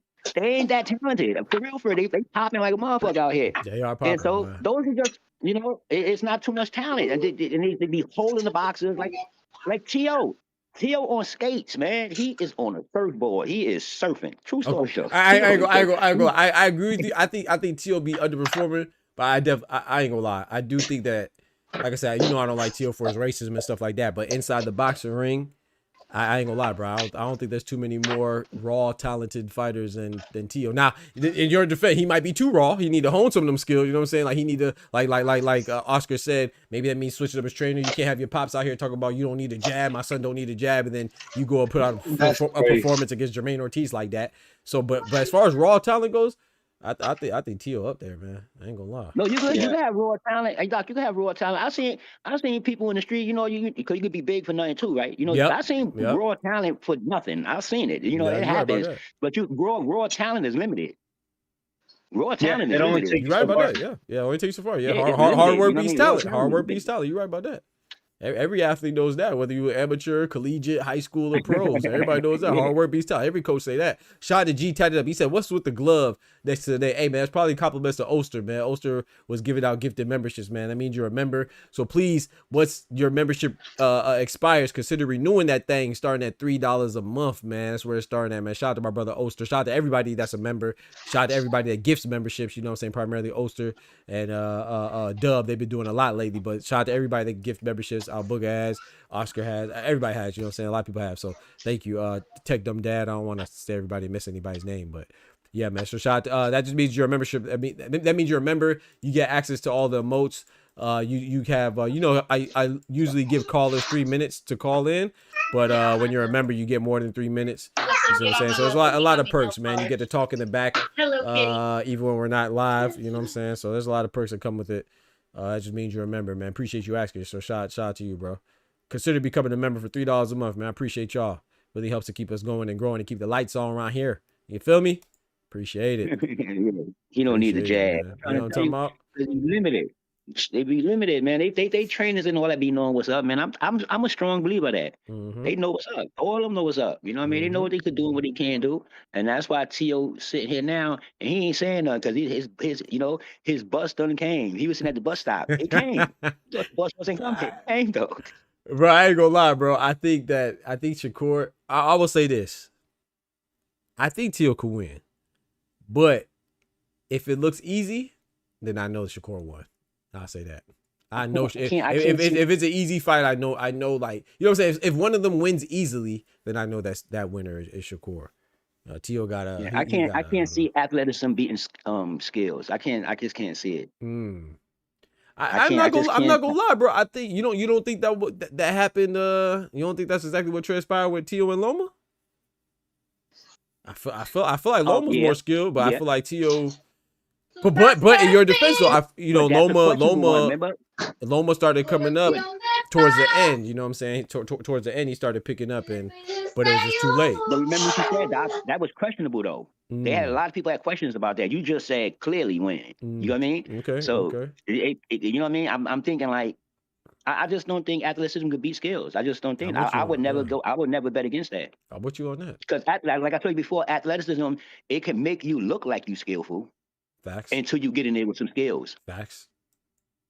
Yeah, you can look skilled. That's why I say that's why this fight is either going to be boring or it's going to be one-sided. Yeah, I agree with that. But I agree. No, let me rephrase that. I agree that that's the most likely scenario. Either it's going to be boring or one-sided. But I do think that there's that there's still a chance that it could be some back and forth, man. Some momentum swings, man. That's what I'm hoping for. I'm hoping that. And that's I don't want to play into that stupid narrative of, oh yeah, if it's a good T or it's a bad. I feel like that's so lazy. That's such a lazy analysis, man. Like that's the most lazy analysis, bro. I feel like that's disrespecting Sandor Martin and Sandor Martin and whoever and who else you looked shaky with Jermaine Ortiz. Jermaine Ortiz. Thank you. And Steve Claggett. Steve Claggett too. So I feel like when you just say, oh well, it depends on what like it or not, the Arnold Barboza. Not even that. Arnold Barboza performance was lacking, bro. But right, that too. Dancing in there. Right, so but George Kambosos. Right, exactly. But George Kambosos too. It's like when you say, "Oh, it's a bad T.O.," that I feel like that's disrespectful to the opponents. It's like, nah, his opponents have something to do. I mean, everybody's opponents have something to do with your performance, just like you have something to do with your opponent's performance. So I feel like that's just trying to make it seem like, oh yeah, well if it's good T.O. So let me just say what I'm saying clearly. If Shakur wins, they're gonna say, oh, it was a good T.O. If he loses, then it's because it's good T.O. Like, nah, bro. Like good T.O. and bad T.O. doesn't depend on what side of the bed he woke up on. It depends on who he's standing across the ring from. You see what I'm saying? So if it's good T.O., then it's because T.O. is better than Shakur. But if it's bad T.O., it's because Shakur is better than T.O. That's just how it goes, bro. Like, you know what I'm saying? Sandor Martin is a big reason why T.O. didn't look good against him. It's because Sandor Martinez is good. He's an awkward fight. He's a tough out for anybody at 140. You see what I'm saying? I mean, ask Alberto Puello, his last fight. That was a very controversial fight, right? So Sandor Martinez ain't no scrub. And we might call Kambosos a bozo and a clown and all that stuff, but he's a champion, bro. Ain't too many fighters become champions, man. So if you go, I think T.O. went in there recklessly. Obviously, he was talking about, oh yeah, I'm about to knock him out in 1 round, and he got put down because he really tried to do that. But Kambosos ain't no scrub. You know what I'm saying? He might not be I'm not saying all champions are created equal. He's not. I'm not saying he's the best champion, but he's not a scrub. You can't be no scrub and be no champion, in my opinion. But that, like, going back to the Devin talk after the T.O., that's exactly what people were saying. Like, oh, he only beat Kambosos. Right. I'm like, bro, you know he just beat T.O.? Right. Literary Pharaoh says, do you guys think... I don't think T.O.'s scared. That's what I was trying to say to you earlier, bro. I don't think... Well, he said not scared of Shakur, but scared that he will lose. I do. Yeah. and obviously, right, they're all fighters, so everybody's scared to lose. But I do think that T.O.'s more like... You don't want to lose to Shakur. Yeah. Exactly. Yeah. If there's 2 fighters you don't want to lose to, Shakur and Devin Haney. Yeah. You ain't lying. You ain't lying, bro. That's a fact. That's a fact. Yeah, that's a good point. Because you could lose to Tank and you could still get applauded, right? Like you could lose to Tank and people, I mean, look at Isak Cruz, right? Look at Lamont Rose. I mean, well, Lamont Rose didn't lose; it was a draw. But you could Frank Martin, you could argue his buzz got bigger after he lost to Tank. You know what I'm saying? Even though he's coming back, he was on the prelims, but that's just because of how that card went. But I told you, I think Frank Martin's going to bounce back. So you could lose to Tank as long as you fight, or look at Mario Barrios, and you'll still get propped up. If you lose to Devin and Shakur, it's not going to be exciting. You know what I'm saying? And it's probably not going to be exciting, and people are just going to forget about you. Like, I mean, look at Brian Norman right now. I think that was a good win. I still like Brian Norman. You know, I still think Brian Norman can bounce back, but Brian Norman damn near fell off the map, ain't it? I'm still waiting for an example of Shakur and Devin Haney beating somebody and getting better. The loser getting better. Facts. Or getting into a position. Facts. Who? What you say? Say that again. I'm still waiting on somebody that loses to Shakur or Devin Haney and gets better or gets into a position to get better. I be like, yo, I really don't be doing. I don't care about that. You lose to Shakur, you get better. That's your business. You know what I'm saying? No, but what he's saying is that, like, I do. I mean, look at Rolly, right? Rolly lost to Tank. He's a champion right now. Look at and you know I like Tank, so I think that's a testament to people undervaluing his wins. Like, you know what I'm saying? I think that Tank's wins age well because he beats good fighters. But like you said, it's not on Shakur or Devin, but it's just like who lost to them and they went on and did good things, or like you even cared what they did. That's what Oscar's saying. Not even that you really got better, but just people even cared what happened after. It's like nobody even talks about, like, you see what I'm saying? Like, there's just no, I think it's because of the way that they beat you. And I'm not trying to say that they're boring, but it's just not like you're not going to be in an exciting fight. So if you're not in an exciting fight, if you're in an exciting fight and you lose, it's like people will still, they're more prone to forgive you, I guess. But if you're in a fight and you lose, and I'll say Joshua Paddy. He got a little buzz. He lost to Shakur. Yeah. You know what I'm saying? Shout out. Hey, I like Paddy. You know what I'm talking about? Yeah, but you know why I don't be going like that? I don't try to put all that into the thing because, you think that Rolly got better because he fought? Do you think he got better because he fought Tank, or he did better in his career because he fought Tank? I don't think. You know, you only good at your last game. You know what I mean? No, I'm not saying getting better. Yeah, he's not saying better skill wise. I'm getting better as in, like, the positions you're in. Right, like Pitbull was unknown. Right. And then he got a title shot for like Lamont Roach. Right. Fighting for I don't know what belt they were fighting with, but you know, like 140-pound interim belt, high WBC. Status. Right. Now they're super high status. That's what I'm saying. Right. Yeah, that's a given though. That's position, a given. Yeah. It's rarely when two unknown fighters fight and then, you know, become great, unless that could be one of those real good fights. You know what I mean? Because somebody gotta it gotta be like a bull and somebody gotta be on the tail. You know what I mean? So that's how you gotta be a bull and somebody gotta have the tail. That's just how it goes. Because like you say, Doc, like you'll say, if there's two nobodies, who's gonna pay for that? Right. One person can carry somebody that's a nobody. You seen Canelo with Skull, you know, they do it all day long. Right. But you can't put two skulls in there. Nobody will tune into that. Yeah, that's true. Yeah. Yeah. But even with that though, like even like look at Berlanga though. Berlanga maximized it. I think it's because Skull's approach. You know what I'm saying? Because that was an undisputed fight. If Skull, Berlanga wilding now. I'm not saying it should go like that, but I'm saying that he did actually get bigger after he lost to Canelo because he didn't get knocked out and he put up a valiant effort. So, but with Skull, the way he went about it, I thought he put up a good fight, but he should have known you're not gonna beat Cinnamon like that, especially for undisputed, especially when we're already anticipating the fight with Bud next. So he kind of shot himself in the foot, but because he fought like that, which is how most fights with Devin Haney and Shakur would also look, then no one's gonna really ask for you. Like, and that goes back to the position that Oscar was talking about. Hold on, let me hit the chat real quick. Stop the Glaze says, stop the Glaze is crazy. He said Kerr is going to be face down. He said Shakur is going to be face down. Rear end up like Pacquiao is crazy by Manuel Marquez. Shout out to Manuel Marquez, man. Shout out to Manny Pacquiao as well. He said when he got knocked out by Marquez, Devin Haney when Ryan dropped him off sleep. Right, Devin, I'm with you on the Marquez and the Pacquiao example. I can't go with the Devin Haney example. Devin Haney got up every single time. We forget that, and he was cheated, but Devin Haney was never knocked out. That fight was finished. Shout out to Big Titty Baby is crazy. Big Titty Baby 3 times. Yo, y'all in these, where y'all get these names from, man? He said because he knows if he loses, everyone will say this is why you avoid black or these style type of fighters. 100% fact. That's a fact. 100% fact. Talk about Teofimo. 1,000,000% fact. Yeah, this is why all the names that you said, Doc, was Black American fighters, and he ain't fighting none of them. This is why he tell him he don't need no jab fighting nobody else. But you get in the ring with black, you better get a jab. I bet the Pops tell you better get a jab. You think it's a joke? I bet you get a better jab to develop then. Yeah. Literary Pharaoh says someone on the panel said that skill always beats athleticism. My question is, can athleticism? He said someone on the panel, I think it was my brother Oster. He said that skill always beats athleticism. My question is, can athleticism neutralize skill? I think so. I think we see. I mean, I think that's what Tio somewhat did to Lomachenko. I think that look at I mean, it's a heavyweight example, so it's not the best example, but let's say you don't think Usyk and AJ or Usyk and Dubois was skill being athleticism? See, my thing is this: is that well, I would. You know what? I take that back. I wouldn't say that because I wouldn't say that. I wouldn't say that Joshua looks more athletic. I wouldn't say he's more athletic than Usyk though. I take that back. Those are bad examples. I say when it comes to athleticism and skills, it's just, to me, it's just I'd be a hypocrite if I say athleticism, because it can't beat skills.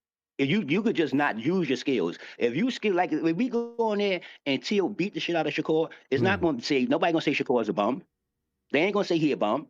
They going to say he ain't fight like he's supposed to fight, because we know he fight better than that. That's what they could. That's a skillful fighter.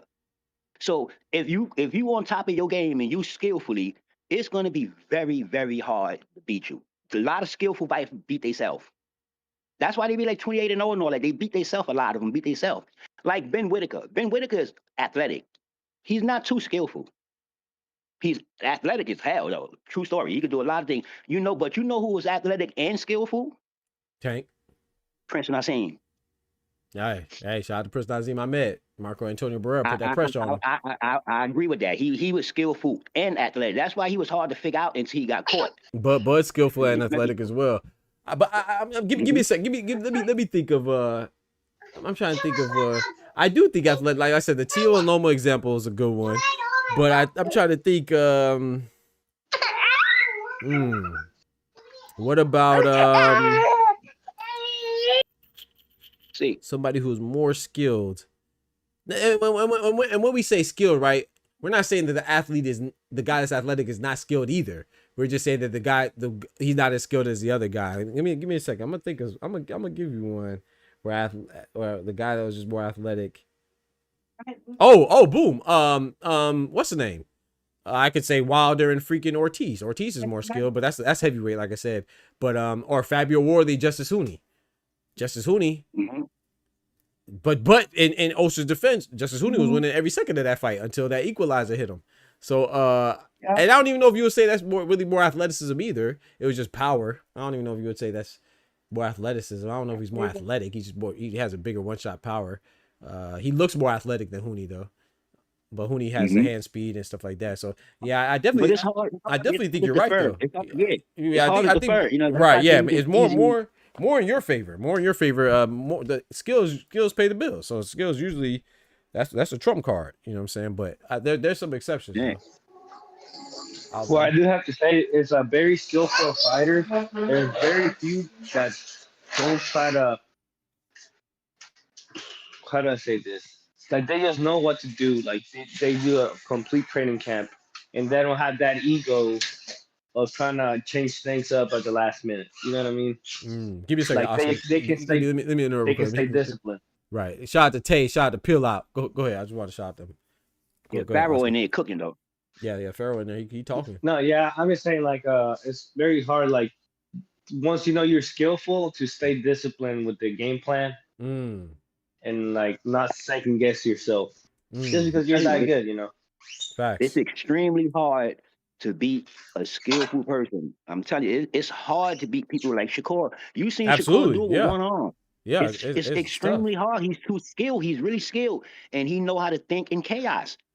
I'm telling you, once you can think in chaos, yo, you're dangerous, man. Yeah, I agree with that. I agree with that. You're a dangerous being, man. I agree with that. Yep, his game is predicated off of defense too. So you know that's what he's built for.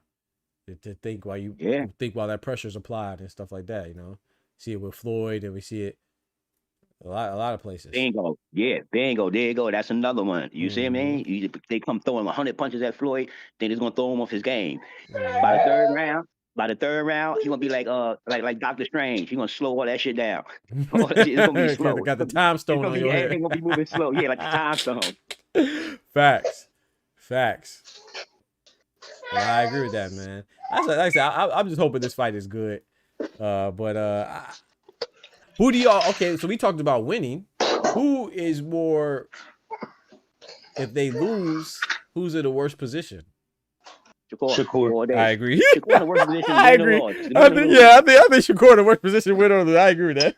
It's gonna be harder for him to bounce back. The next 5 fights, he can be in the same position. I'm telling you. But the only reason why I feel like we do have to think about it a little bit because, like I said, this would not be Teal's first loss though. This would be his second one. So it might be kind of hard to bounce back too, especially when he's talking about. Well, I don't even know why he's complaining about lack of sponsorships. I mean, that's what happens when you're racist, goofy behind. But I don't know why people aren't bringing that up. But yeah, he don't have no sponsorships because he's racist. But anyway, I think it's gonna be a little bit harder to, especially if he somehow loses and he loses like top rank backing or whatever. I mean, I feel like he could go to somewhere like. I feel like he'll have options to get picked up by somebody, but you know, Teal's a perfect. Go ahead, Ocean. Oh, I was gonna say Teal's a perfect. Like that's what pro boxing needs to go to the next level. That's a good one. Pro box. Him and Edgar Belango, Terra Pro box. What do you think that happened? Him and Edgar Belango. One of them gets stopped. Ooh. Oh no! Whoever gets stopped, they done. Yeah, they might be done. I was just thinking, if someone gets stopped, they might be done. Hey Tay, I was just about to pull you up, Tay. I just saw you. You just left. Hey, join back, Tay. Was that you? I saw you in the back, bro. I was just about to pull you up, and you just disappeared. If you get stopped by pillow fisted Shakur, are you done, bro? Yeah, T.O. can't get stopped. I'm not saying he's pillow fisted. Yeah. But that's what they're saying. That's what people say around the boxing. That's what the perception is. Right. But like, you don't realize that precise punch can put you down. Come on now. And T.O. don't got the very good skin. Like I said, Barbosa made hardly even touch him, and that eye was puffed up. Claudia don't got power. And you seen them knockings he went out? Jermaine Ortiz hardly touched him. That eye swelled up. Sandor Martin barely touched him. That eye swelled up. So it's like, Teal's got bad genetics as well. Like I say, would you rather get bit by a dog or stung by honeybees? You know what I mean? Because that's what it's going to be. You're going to be in this ring with Shakur and you'll get stung by honeybees. They ain't got to hurt. Yeah. But you'll get lumped up. Don't worry. They ain't got to hurt. They ain't meant to hurt. boxing ain't about power. They keep talking about that power. That ain't boxing. It's a component to win. Yeah. But this is why skills pay the bills. Yep. This is why skills pay the bills. You That's can a be the fact. strongest man in the world. If you can't hit me, what that power mean? It don't mean shit. You can't hit me, it don't mean nothing to me. Yep. You To gotta those be able other to cab deliver drivers, it. you might not. Yeah, it might knock those other cab drivers. But I got skills, homie. I come in here with you. You be muscle man. I don't care. Doc, that's like you walking around, Doc. Somebody run up on you because he a little 100 pounds or whatever. But we on the street right now. Like you ain't gonna square up. I'm gonna hurt you. You think I'm playing with you? Watch this. I'm gonna bang you right on up real quick. I'm with you on that. I'm with you on that, man. That's a fact. I think that yeah, you gotta, you know, hey, shout out to my brother Oster. That's what we talked about in the boxing newsletter, man. For those of you that are interested in checking out the newsletter, you got the newsletter. The link is right in the chat, man. docscorner.beehive.com, man. It's free. It's a weekly newsletter every Wednesday at 12 p.m. Eastern Standard Time. We talk about things that, you know, we can't really dive into on YouTube. You know, we talk about more like the behind the scenes of boxing, what goes on in the boxing ring. You know, I used to box amateurly and stuff like that. And talk about trainers and things like that, man, and how to really see the game in a different light, as opposed to just the toxicity that goes on in Twitter with all these hot takes that don't really mean nothing. Shout out to Tay, said he had a phone call. Nah, you're good, bro. Do your thing. Peel Out says, who had got, Pacheco or Shiraz? I don't know, man, because I want to say Shiraz, but I'm gonna be fair too. I don't think Pacheco looked that good in his last fight against Sergio. Shout out to Sergio, though. No. But no. Bro, I ain't gonna lie, Oscar. I feel like this is what I'm gonna go down to. Just kind of what we just talked about with Oster just a few seconds ago. It's like, yeah, you won, but who'd you beat? like, does anybody think Berlanga? I think Pacheco beats Berlanga too. He may not beat him like Shiraz beat him, but Shiraz looks spectacular. But everybody beats Berlanga. You feel me? And I like Berlanga. It's one of my guys, but I think Pacheco would beat Berlanga too. He may not beat him like that, but however, I can't forget also that Shiraz was the beneficiary of a robbery against Carlos Adames. That guy's at 160. You see what I'm saying? So it's like Pacheco, I don't think he looked that good. And I want to say impulsively I got Shiraz, but I got to think about it a little bit more. It's because neither guy has faced real opposition. Right. I got Shiraz. Like, Shiraz. Of course, Shiraz looked good last fight. I got with Shiraz. Yo, Berlanga made that man look too good. You hear me? I got to see him do that again. It's too good that it's questionable. Yeah, exactly. Actually, that's why it's like he looks so good that maybe I'm overlooking some things, man. Because I agree, he did look good against Berlanga, man. But I don't know, man. Power is an element. It's not everything, right? But it has a way of creating a psychological advantage over your opposition. That's a fact. Exactly. You go in there and look. That's Mike Tyson. He had that aura. He had that. A lot of people lost before the bell even rung. You know, even Wilder, you're worried about that stuff. So, like you said, power is a component. Like Oster said, power is a component, but it's not everything, man. I mean, look at Brian Norman, right? Brian Norman arguably had back-to-back knockouts of the year, right? I think he had knockout of the year this year, and I think he arguably had it last year over Giovanni Santillan, right? It was definitely a nominee. And look what Devin Haney did. Devin Haney not only wasn't impacted by his power, but he also is the guy that's considered the weak one, and he dropped the guy that's considered the strong one, you know? And I do think I think that fight was closer than what people said. I thought Brian Norman was coming on towards the end, but Devin Haney still, you know, he definitely won and did his thing. So, yeah. But you know, there's a famous quote in boxing by one of the most famous boxers, and he said it. He said, "I float like a butterfly and sting like a bee." Yes, sir. He ain't say I hit like a bull. He said I sting like a bee. That's a fact. That's a fact. That's what he said. He said I float like a butterfly, sting like a bee. You right about that. He Ain't ain't say I hit like a rhino. He ain't say I hit like a bull. He ain't say I trample like an elephant. He said sting like. That's a fact. That's a fact. What's the name? He catch lightning. Mm-hmm. Float like a butterfly, sting like a bee. Graceful and deadly. What's the name though? And another example too, like Andre Ward, you know, a skill over Kovalev. Kovalev is called the Crusher, right? Kovalev, you know, skill over just the power. So yeah, I think that go ahead. Triple G, David Lemieux. Yep. Yeah, when you don't break that skillful person mental, you're gonna lose this fight. Yeah, it's always you can knock me down, you're gonna lose this fight. Yeah. Right. I always favor the better boxer, if anything, you know. So that's a fact. Especially rematches. We already know rematches favor the better boxer. Yeah, like Lamont and Pitbull. Like Lamont and Pitbull, yeah. Man, what's up with Pitbull, bro? Man, he talk about not fighting Lamont, which I'm not mad at it again, but if that's what you said you want to do, and you made a joke talk about I'm not Gervonta, and then now you say you want to fight somebody else, what's up with that, bro? That's my guy, man. But that look a little shaky now. Yeah, it make Lamar Roach look a little. People don't really want to fight you again after a rematch. After a tie, I don't understand. So I think these fights be funny, man. I don't know. I think these fights be one-sided, man. Nah, Gervonta, you got to go fight. I don't know if you want to fight somebody. You got to go fight Lamont, man. You got to go fight Lamont. You got to fix that, bro. It's good. What are you talking about? He's talking about fighting Pitbull. Yeah, that's crazy to me. Yeah, that's silly to me. I mean, to be fair, a lot of people wanted to fight Pitbull, which I always said that I never needed a rematch, but a lot of people wanted that. But go ahead, Oscar. I'm about to get ready to pack it up soon. Go ahead, bro. All right. The last thing is, it's funny to me where like Lamont's first draw with Tank, arguably Lamont won. To me, it was a draw without the knockdown because the ref didn't count it. Yeah, which is weird because it was Steve Willis, one of the best refs ever. Right. But arguably it went to Lamont, and then the second, his back-to-back draw could arguably go to Pitbull, or arguably goes to Pitbull. You know me, I had it for Pitbull. I thought but you're right though. Yeah, the first draw, it seemed like it should have went to him. The second draw, I thought should have went to Pitbull. And to be fair, it was a majority decision draw. One of the judges scored it for Pitbull, so I scored a 114-112 for Pitbull. But it was a close fight. I'm not mad at the decision, but like you said, the draw that he probably should have won. He probably should have won one draw, and he probably should have lost the other draw. But he does have another draw too. I think he has 3 draws. He has a draw earlier on in his career too. And Jermaine Harris? Nah, he lost to Jamel Herring.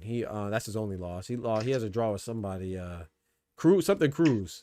Hey, I think it's another Cruz. I think it's let me I'm about to look at it. I think it's Orlando Cruz or somebody. I don't really know him. I just remember looking at his resume a while back and yeah, Orlando Cruz. Yeah, he had a split decision draw with Orlando Cruz. Yeah. And then he has 1 L to Jamel Herring and then a draw with Tank and a draw with Esau Cruz. He knows Lamont will pick his ass apart. Yeah, the rematch will favor Lamont. For sure. I agree. I think so too. But I just thought it was funny that Pitbull said that. Pitbull said, "Of course I want a rematch. I'm not Gervonta." It was funny. It was funny, but then you can't say that and then now say that you're not. It's like with Shakur. It's like Shakur, right? It's just like what Shakur did. Like you can't say, "Oh, I don't like rehydration clauses" when Tank does it, but then say you want a rehydration clause on Connor and Devin. It's like so it's or like Michaela Mayer saying, "I don't want to be undisputed." Right. Or I don't even want to unify, and then like talk about the Japanese. You're from the same country and you don't want to unify. Right. It makes sense, but I just don't want to hear from you. Right. That part. But my closing statement is: if people are mad that Usyk is fighting Wilder and calling him a duck, I don't see how they can say no. Yeah, anyway, didn't duck nobody. Come on now, because Usyk ducking Fabio Wardley. Like, get out of here, bro. Come on, bro. What are we doing? You think you ducked him? Hell no. You think you ducked him, Doc? Hell no. Hell no. Hell no. You do you? No. Oh, okay. Yeah. I just think Usyk. No disrespect, and I'm not saying that you're infallible, but I just feel like Bud and Usyk, man, especially Bud. But I mean, they can just do what they want to do. Yeah, they do what they want to do, bro. The man is but Usyk is 2 times undisputed in 2 different divisions, bro. You can't. He's 37, 38, and then Bud is 38, and he's 3 times undisputed, bro. They can do whatever they want to do. Now, I'm not saying that you shouldn't you shouldn't move around with integrity and stuff like that, but you talking about ducking, like nobody wanted. It's like it'll be different if it was like, okay, Fabio Wardley and people were looking forward to Usyk and Fabio Wardley fight, like, or some type of rivalry established. But bro, Fabio Wardley just popped up on the scene, bro. If he's ducking Fabio Wardley, that means he's ducking the Jit Caballero too. He ducking Moses Atama too. He ducking every heavy. Like, come on, bro. Lawrence Okoli too. Like, stop it, bro. Stop it. He's not ducking, Doc. Fabio, he's not ducking. He's just late. That's it. That's it. Exactly. That's it, bro. That's it, bro. Just late, man. That's it, bro. You just late to the party, cuz. You just late to the party. That's all. I'm out of here. You coming in? Right. It's just like I don't see how you can say it's a duck whenever, bro. Like he beat everybody had to be, and like though Bud is 3 times undisputed. A lot of people saying that they can't give Usyk a credit because it's heavyweight. The only way that this guy needs to be more famous is going down, and that's not even an achievement because you're going down. You're stepping down in opposition. Exactly. Exactly. Tell Fabio, don't worry about it. It's lonely up here. Don't worry about it. It's lonely up here. Yeah, he can make a name, bro. Like Fabio. I like Fabio Worley, but nah, bro. I'm not going. Yeah, it looked the same way. You sitting up here, they gonna say you fought the old Usyk. You come on boy. now. I wouldn't fight you neither. Right. Hell, you 21 years old. I'm not fighting you. Bro, it's like it'd be different if there was nobody. Like he's not the biggest fight. He's not even like the second biggest fight. I feel like he's bro. Or okay, or the third. Right. I think Usyk versus Wilder is bigger. I think Usyk, hopefully, God forbid, but Usyk and AJ trilogy would be bigger. Usyk and Tyson Fury trilogy would be bigger. Like I said, God forbid, I don't want to see no trilogy like that. But Ajit Caballero Usyk's bigger. I don't think like Fabio Worley's not like he probably like I don't even know. Maybe like the 5th biggest fight, and he's a belt holder. You know, so it's not like Even Parker and Usyk would be bigger. Yeah. Give him the cocaine. Yeah, he probably. I have that booger sugar. How my man Scorpion said, give him another Quelo, he'll be back. You feel me? Literally says Usyk, I don't know. Canelo did what he wanted to do against David Benavidez. Every called it a duck. Usyk is a sort of a quasi duck. I feel that though, but Canelo, first of all, I didn't call it a duck. Like I said, Cinnamon one of my favorite fighters, but I get people saying Benavidez is problematic because I just lost my train of thought. Oh yeah, it's problematic because he was the number one guy, right? But the WBC never ordered it, and we see what happened when the WBC wants a fight to happen and they actually order it. They strip you immediately with urgency, with haste, right? They just strip. Look how fast they stripped Dimitri Bivol in favor of David Benavidez. Look how fast they just talk about Benavidez Crawford. The next one in line. Exactly, right. So it was Michael Eafer, right? He was a mandatory for the IBF, right? At light heavyweight. So I because I pay attention to boxing so much, I can't say that Cinnamon duck Benavidez if it was never ordered. Because if it was ordered, then one or two things happen. Either you abide by the sanctioned body's rules, you fulfill your mandatory because it's mandated, or you get stripped. Canelo didn't fight Benavidez and he didn't get stripped. So whose fault is it? I mean, it's not up to the fighters to enforce the rules of the sanctioned body. So that's Mauricio Suleiman. He didn't want to enforce it because, you know, Cinnamon's a cash cow and or Benavidez didn't put forth his proper paperwork to be called the mandatory, whatever it is, but it was never ordered, obviously, because look, he never got stripped for it. So and then Canelo, go ahead. I said in Canelo defense about this issue here, it's a difference. Usyk is at the end of his career, and Fabio coming in there. Right. Canelo was actually in his career when all this was going on, so you can't really say he in his career. You know what I mean? It's not like at the end. Usyk is at the end, so he could do what he want to do. Right. It's a difference. It's a slight little difference. You know what I mean? Right. Canelo still was in the game. He still was building his career up in this time, so he was doing his thing. I would say that in Canelo's favor. It's like Inoue with MJ and Junto. Is like there you go.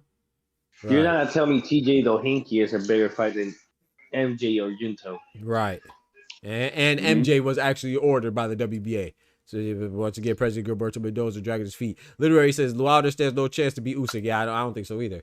I don't think he stands a chance, but we're talking about, we got to understand too, not only monetarily, and plus the WBC cleared that fight, right? But also Usyk's generation, that is Usyk's generation, right? Wilder, if he beats Wilder, which I think is more of when he beats Wilder than an if, but if he beats Wilder, then he beat AJ, Wilder, and Fury. So that's like the last of the three kings, or four kings, right? Because Luis Ortiz was in there too, but you know, Luis Ortiz not really relevant right now.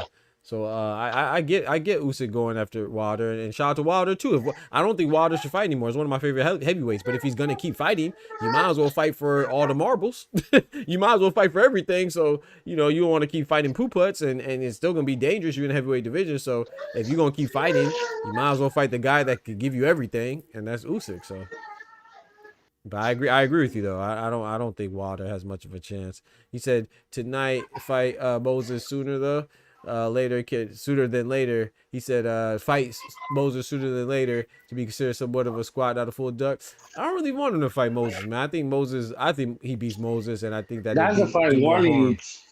Well, yeah, Worthy and Moses should be talking about fighting. You know what I'm saying? Worthy and Moses, or Dubois and Worthy. Dubois still young too. While Dubois decorated, you know, former champion and all that, but Dubois is a young guy. I think he's like 27. He's still a young man too. Yeah, So yeah, he's 27. Yeah, 28. Right. But that's the good thing you touched Dubois is like Usyk already beat the best of the last generation, that being Tyson Fury, AJ, and then he beat the best of the current generation, which is Dubois. Dubois is the only one that had a full belt. Come on now. Had the IBF after beating Philip Hergovich. Talk to him. Yo, shout out to my brother Ty, TSO Bodega Ty in the building. Big member in that building. My guy, man. Doctor of Boxing Talk. Yes, sir, man. Wait, you see his emote right there. Does that mean Usyk is a 3-time undisputed? If he gets it again, right? Yeah, if he beats if he beats Worthy, yeah. No, because he got it when he beat Fury. Then they strip him, and then he beat Dubois. Oh yeah, So you're right. Yeah, you're right. three-time Three times, but in 2 different divisions. You're right. Yeah. Yeah, you're right. I'm tripping. Yeah, you're right. He is 3 times undisputed. It's just Bud is 3 times in 3 different divisions. Usyk is 3 times, but in 2 divisions. Yeah, like Clarissa Shields is. What's she? She's 4 times in 3 divisions. Yeah, 4 times in 3 divisions. If I'm not mistaken. Yep, sir. Shout out to Average. Average said free chat. Don't mind me. Canelo Duck Benavidez. Chill out, bro. Shout out to my brother Average, man. Renewing that membership. Committing for another 30 days to the channel, man. Thank you so much for that membership renewal, man. Big 8 months. I'm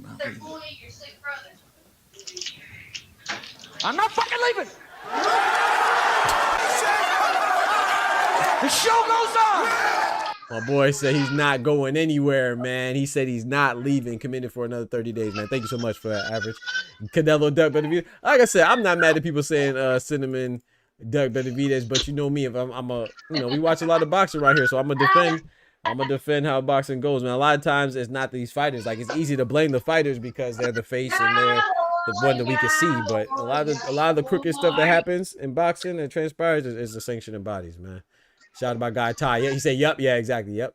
So, hey, shout out to Clarissa Shields though. Shout out to the GOAT, man. She might, if she beats Franson Cruz in the rematch and fights Shadeja Green, she could be undisputed 5 times in 4 different divisions. But fellas, man, I'm about to go ahead and call it, man. Shout out to Oscar, shout out to Oster for calling up, man. I appreciate you, man. Appreciate y'all boys for real. Right. Yes, sir, man. Appreciate y'all rocking, man. Without a doubt, homie. Yes, sir, man. God bless, bro. I gotta update my shit real quick. Wait, do you want to you had to close the statement? I know Oscar had one. You had one? My fault. Yeah, I got one. Yes, sir. Of course I do. Go ahead, cook up. I think that Tank got hit with the boxing guard. You know what I mean? I think Tank is coming back, playing games, talking about fighting Pitbull, because I really believe that Tank know that he can't beat Roach. Oh, Lord. So I think that he's doing everything not to fight Roach. Because you didn't want to fight Pitbull. You wasn't thinking about no rematch. Then that little fiasco with Jake Paul went crazy. Yeah. And down, you back. Yeah. You get what I'm saying? Now you here. So you just had a rematch that's behind you. You went and fought the one that's not even the one that's a draw. Yeah. You get what I'm saying? Yeah. You got a definite draw rematch in front of you, and you go to that one. So when people move like that to me, Doc, it makes it suspicious. That's all I'm saying. I got to get Inspector Gadget on you because it's you moving funny. Inspector Gadget. Moving funny, man. I'm trying to tell you, so you got to get that, man. You moving funny, man. I feel it, man. I'm a defender, bro. I'm gonna go ahead and slide though, man. But I appreciate you, bro. Shout out to Oster, man. Without a doubt, man. Yes, sir, man. God bless, bro. Hey, my brother Ty here, man. What up, bro? I just about to hit the end button. I see you in here, man. Go ahead and give me a closing statement, man. Say something to the people, bro. Before I slide, bro. Users get cleaned up soon. Bro, they gotta clean up the PD users, bro. There's too many out here, man. They got too many cheaters, bro. We do not let people They're being forced to discuss real athletes. apply the USADA if they're not using VADA now. Come on now. We need it. We need to crack down, man. Get Erica Cruz up out of here. Get Cletus Selden up out of here. Get Janabek up out of here. Get Joseph Parker up out of here. You know what I'm saying? Tell them to pack their bags. Get ready to go on a trip. She thought I was gonna send her somewhere nice. You're not going to the beach. Bitch, you're Pack going him to up. hell. Pack him up. We're not going to Below the the limit. beach. They going to hell. Oh man. But yeah, man, Ty, I appreciate you pulling up, man. I'm gonna go ahead and slide, bro. If y'all, Alright. yeah. I'm gonna holler at y'all, man. God bless, man. I thought I was gonna catch Oscar back here. Yeah, Oscar just dipped off, man. I didn't know you was. I didn't even see when you pulled up, bro. I just happened to see. I clicked to the screen to click off. And let me Yeah, know what y'all I think seen about you the about to KO close of the out. year, man. Oh, okay. Hell yeah. But shit, man. All right, y'all. God bless. All right. But yeah, man. Shout out to my hold on. Oster, bro. I just peeped what you did, bro. Shout out to my brother. Oh, y'all ain't trying to let me get off, bro. Shout out to my brother Oster, man. PhD in boxing talk. Oh, Lord, he wanted his emote chat. Yes, sir. Shout out to my brother Oster, man. He's the second one to get the highest tier of the boxing talk membership, man. Shout out to my brother Oster. First one is Ty. Shout out to him. That's why he has his own emote. Oster, you get to pick up your own emote. So let me know, man, what you want to make as your next emote. If you want it to be yourself, like Ty.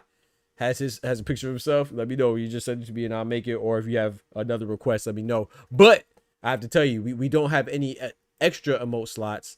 So if we'll have to replace one because we don't have another one unlocked yet. I think, let me see. I'm gonna tell you how many more members we need to get another emote slot. YouTube be stingy, man. I just peeped that, man. Shout out to my brother Oster, bro. The big membership. Yes, go.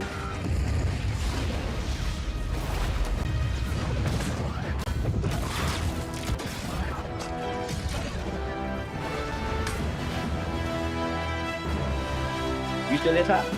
I'm here too, man. I was just playing that animation for you, bro. That was the big boy membership, man. My boy came through like Thor and Wakanda with that membership, man. Shout out to you, bro. I appreciate it, man. I'm about to tell you exactly how many more members we need, man, before we get another one unlocked. I'm trying to.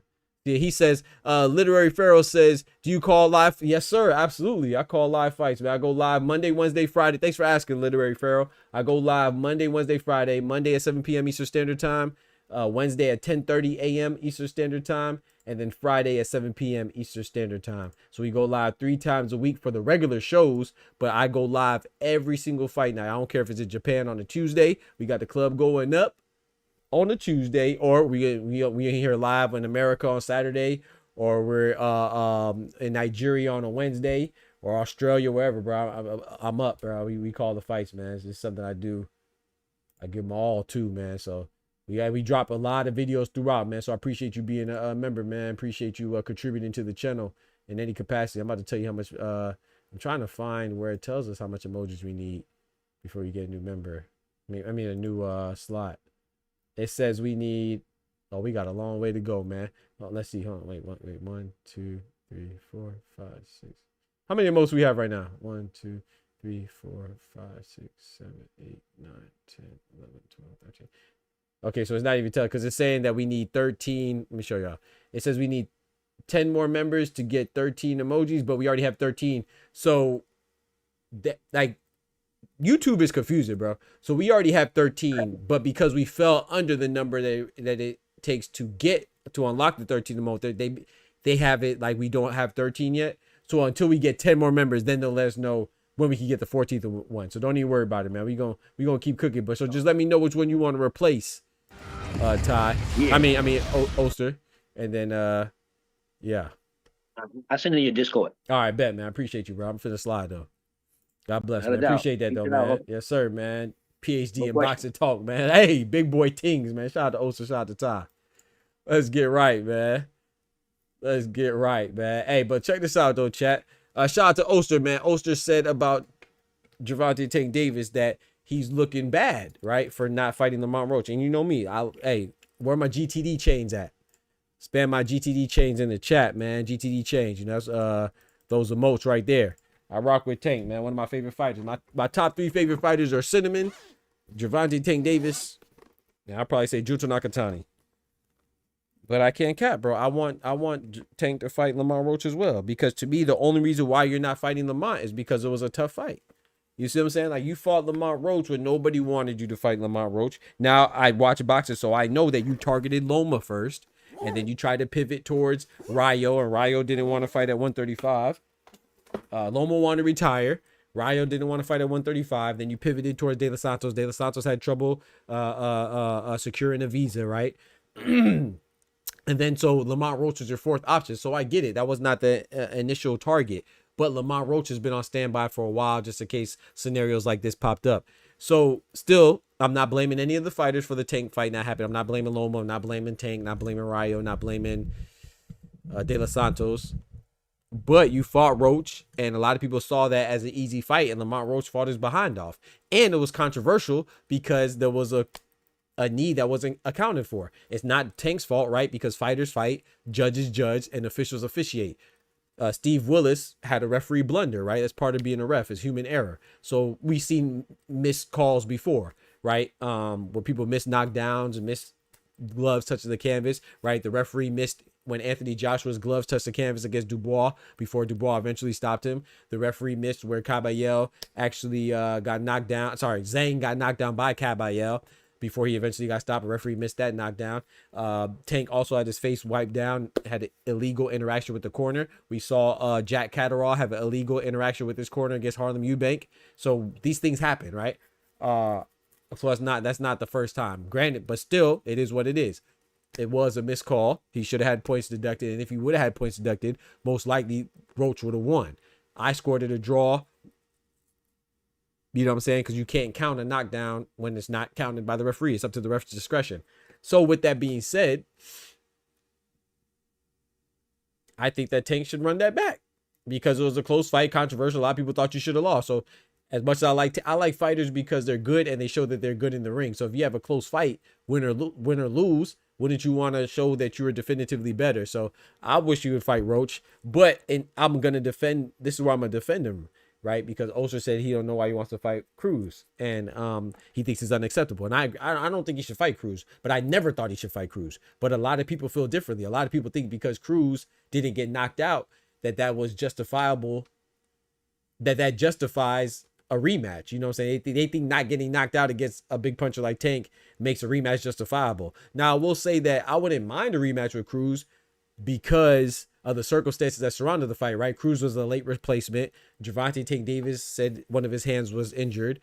So, and it was on a Sunday, right? So I think it's not unreasonable to let Gervonta Tank Davis and Pitbull Cruz dedicate a full camp to each other and then have a rematch. I'm not mad at that. But to make it seem like the fight was so close, that's why a rematch is justified. I disagree with that. I think Tank won. He just didn't knock him out like we're accustomed to see him knock people out. So that's why people exaggerate how close that was. So I don't really think a rematch is necessary, but a lot of people do want that rematch. So that's the only part I'll push back on. I do think a lot of people want that rematch. I don't want it, but a lot of people do want it. So I can understand Tank targeting a rematch with Cruz. But if he's going to fight a rematch, I think it should be and only should be Roach. Because the only reason why you're not fighting Roach, the only reason not to fight Roach is because you might be scared that you're going to lose. Like, why else would you not fight him? You know what I'm saying? Go get that back and set that straight, in my personal opinion. And I think that Tank would beat Roach. But that's just my opinion, though. I don't know.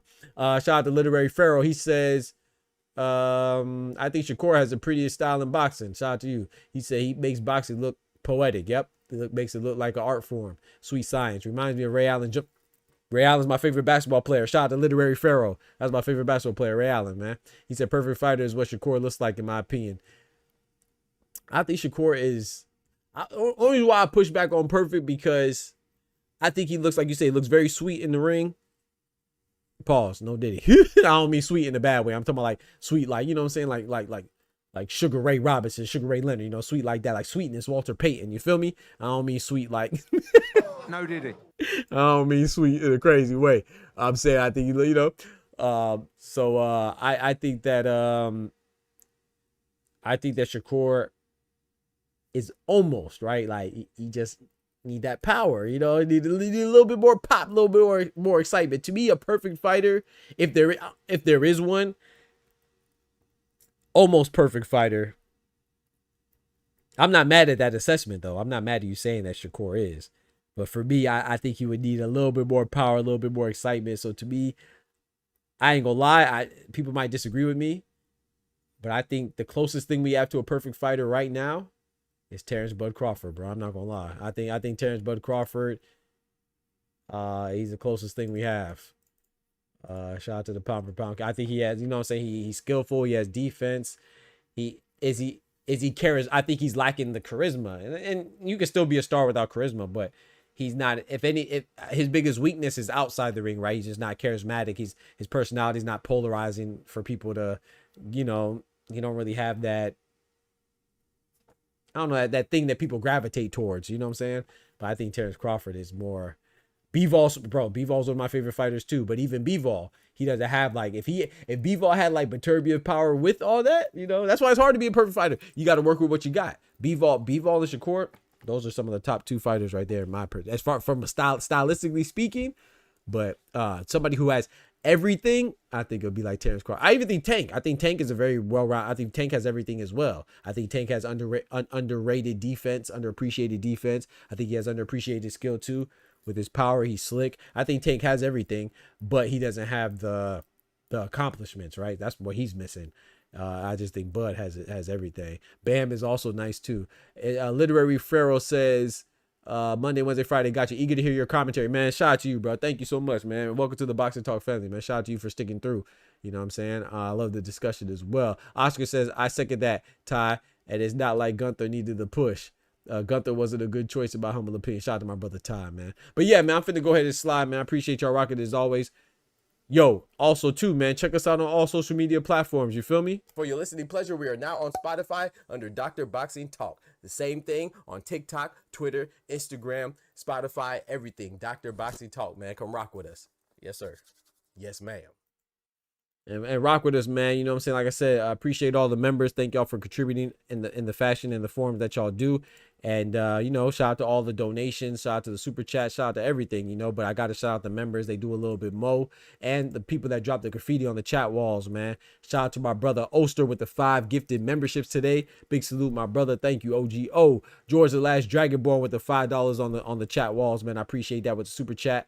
You feel me? Shout out to Average Someone renewing that membership for 8 months. I appreciate it. Shout out to Oster for upgrading his membership to the PhD in Boxing Talk, man. That means a lot, man. I appreciate y'all, man. Shout out to the members the most. But also shout out to everybody that contributes in any capacity. The chatters, those that smack the like button. If you can't contribute monetarily in the Cash App or whatever, hey, smack the like button. That's free. Follow on Twitter. Follow on Instagram. Follow on TikTok. All that good stuff in bonbons. We're trying to keep it going and growing. And yeah, man. So yeah, let's just keep doing it, man. Let's just keep doing it and keep doing it well, baby. I appreciate y'all rocking as always. Don't forget to smack that like button. But most importantly, remember, with God, we can do anything. And without God, we're nothing. The doctor's out. Peace. From the hood to college, both worlds they had to meet. 6 degrees between us, so cold, we're about to freeze. But we're Florida boys, hot takes, we bring the heat. We're moving the culture, the engineers to the streets.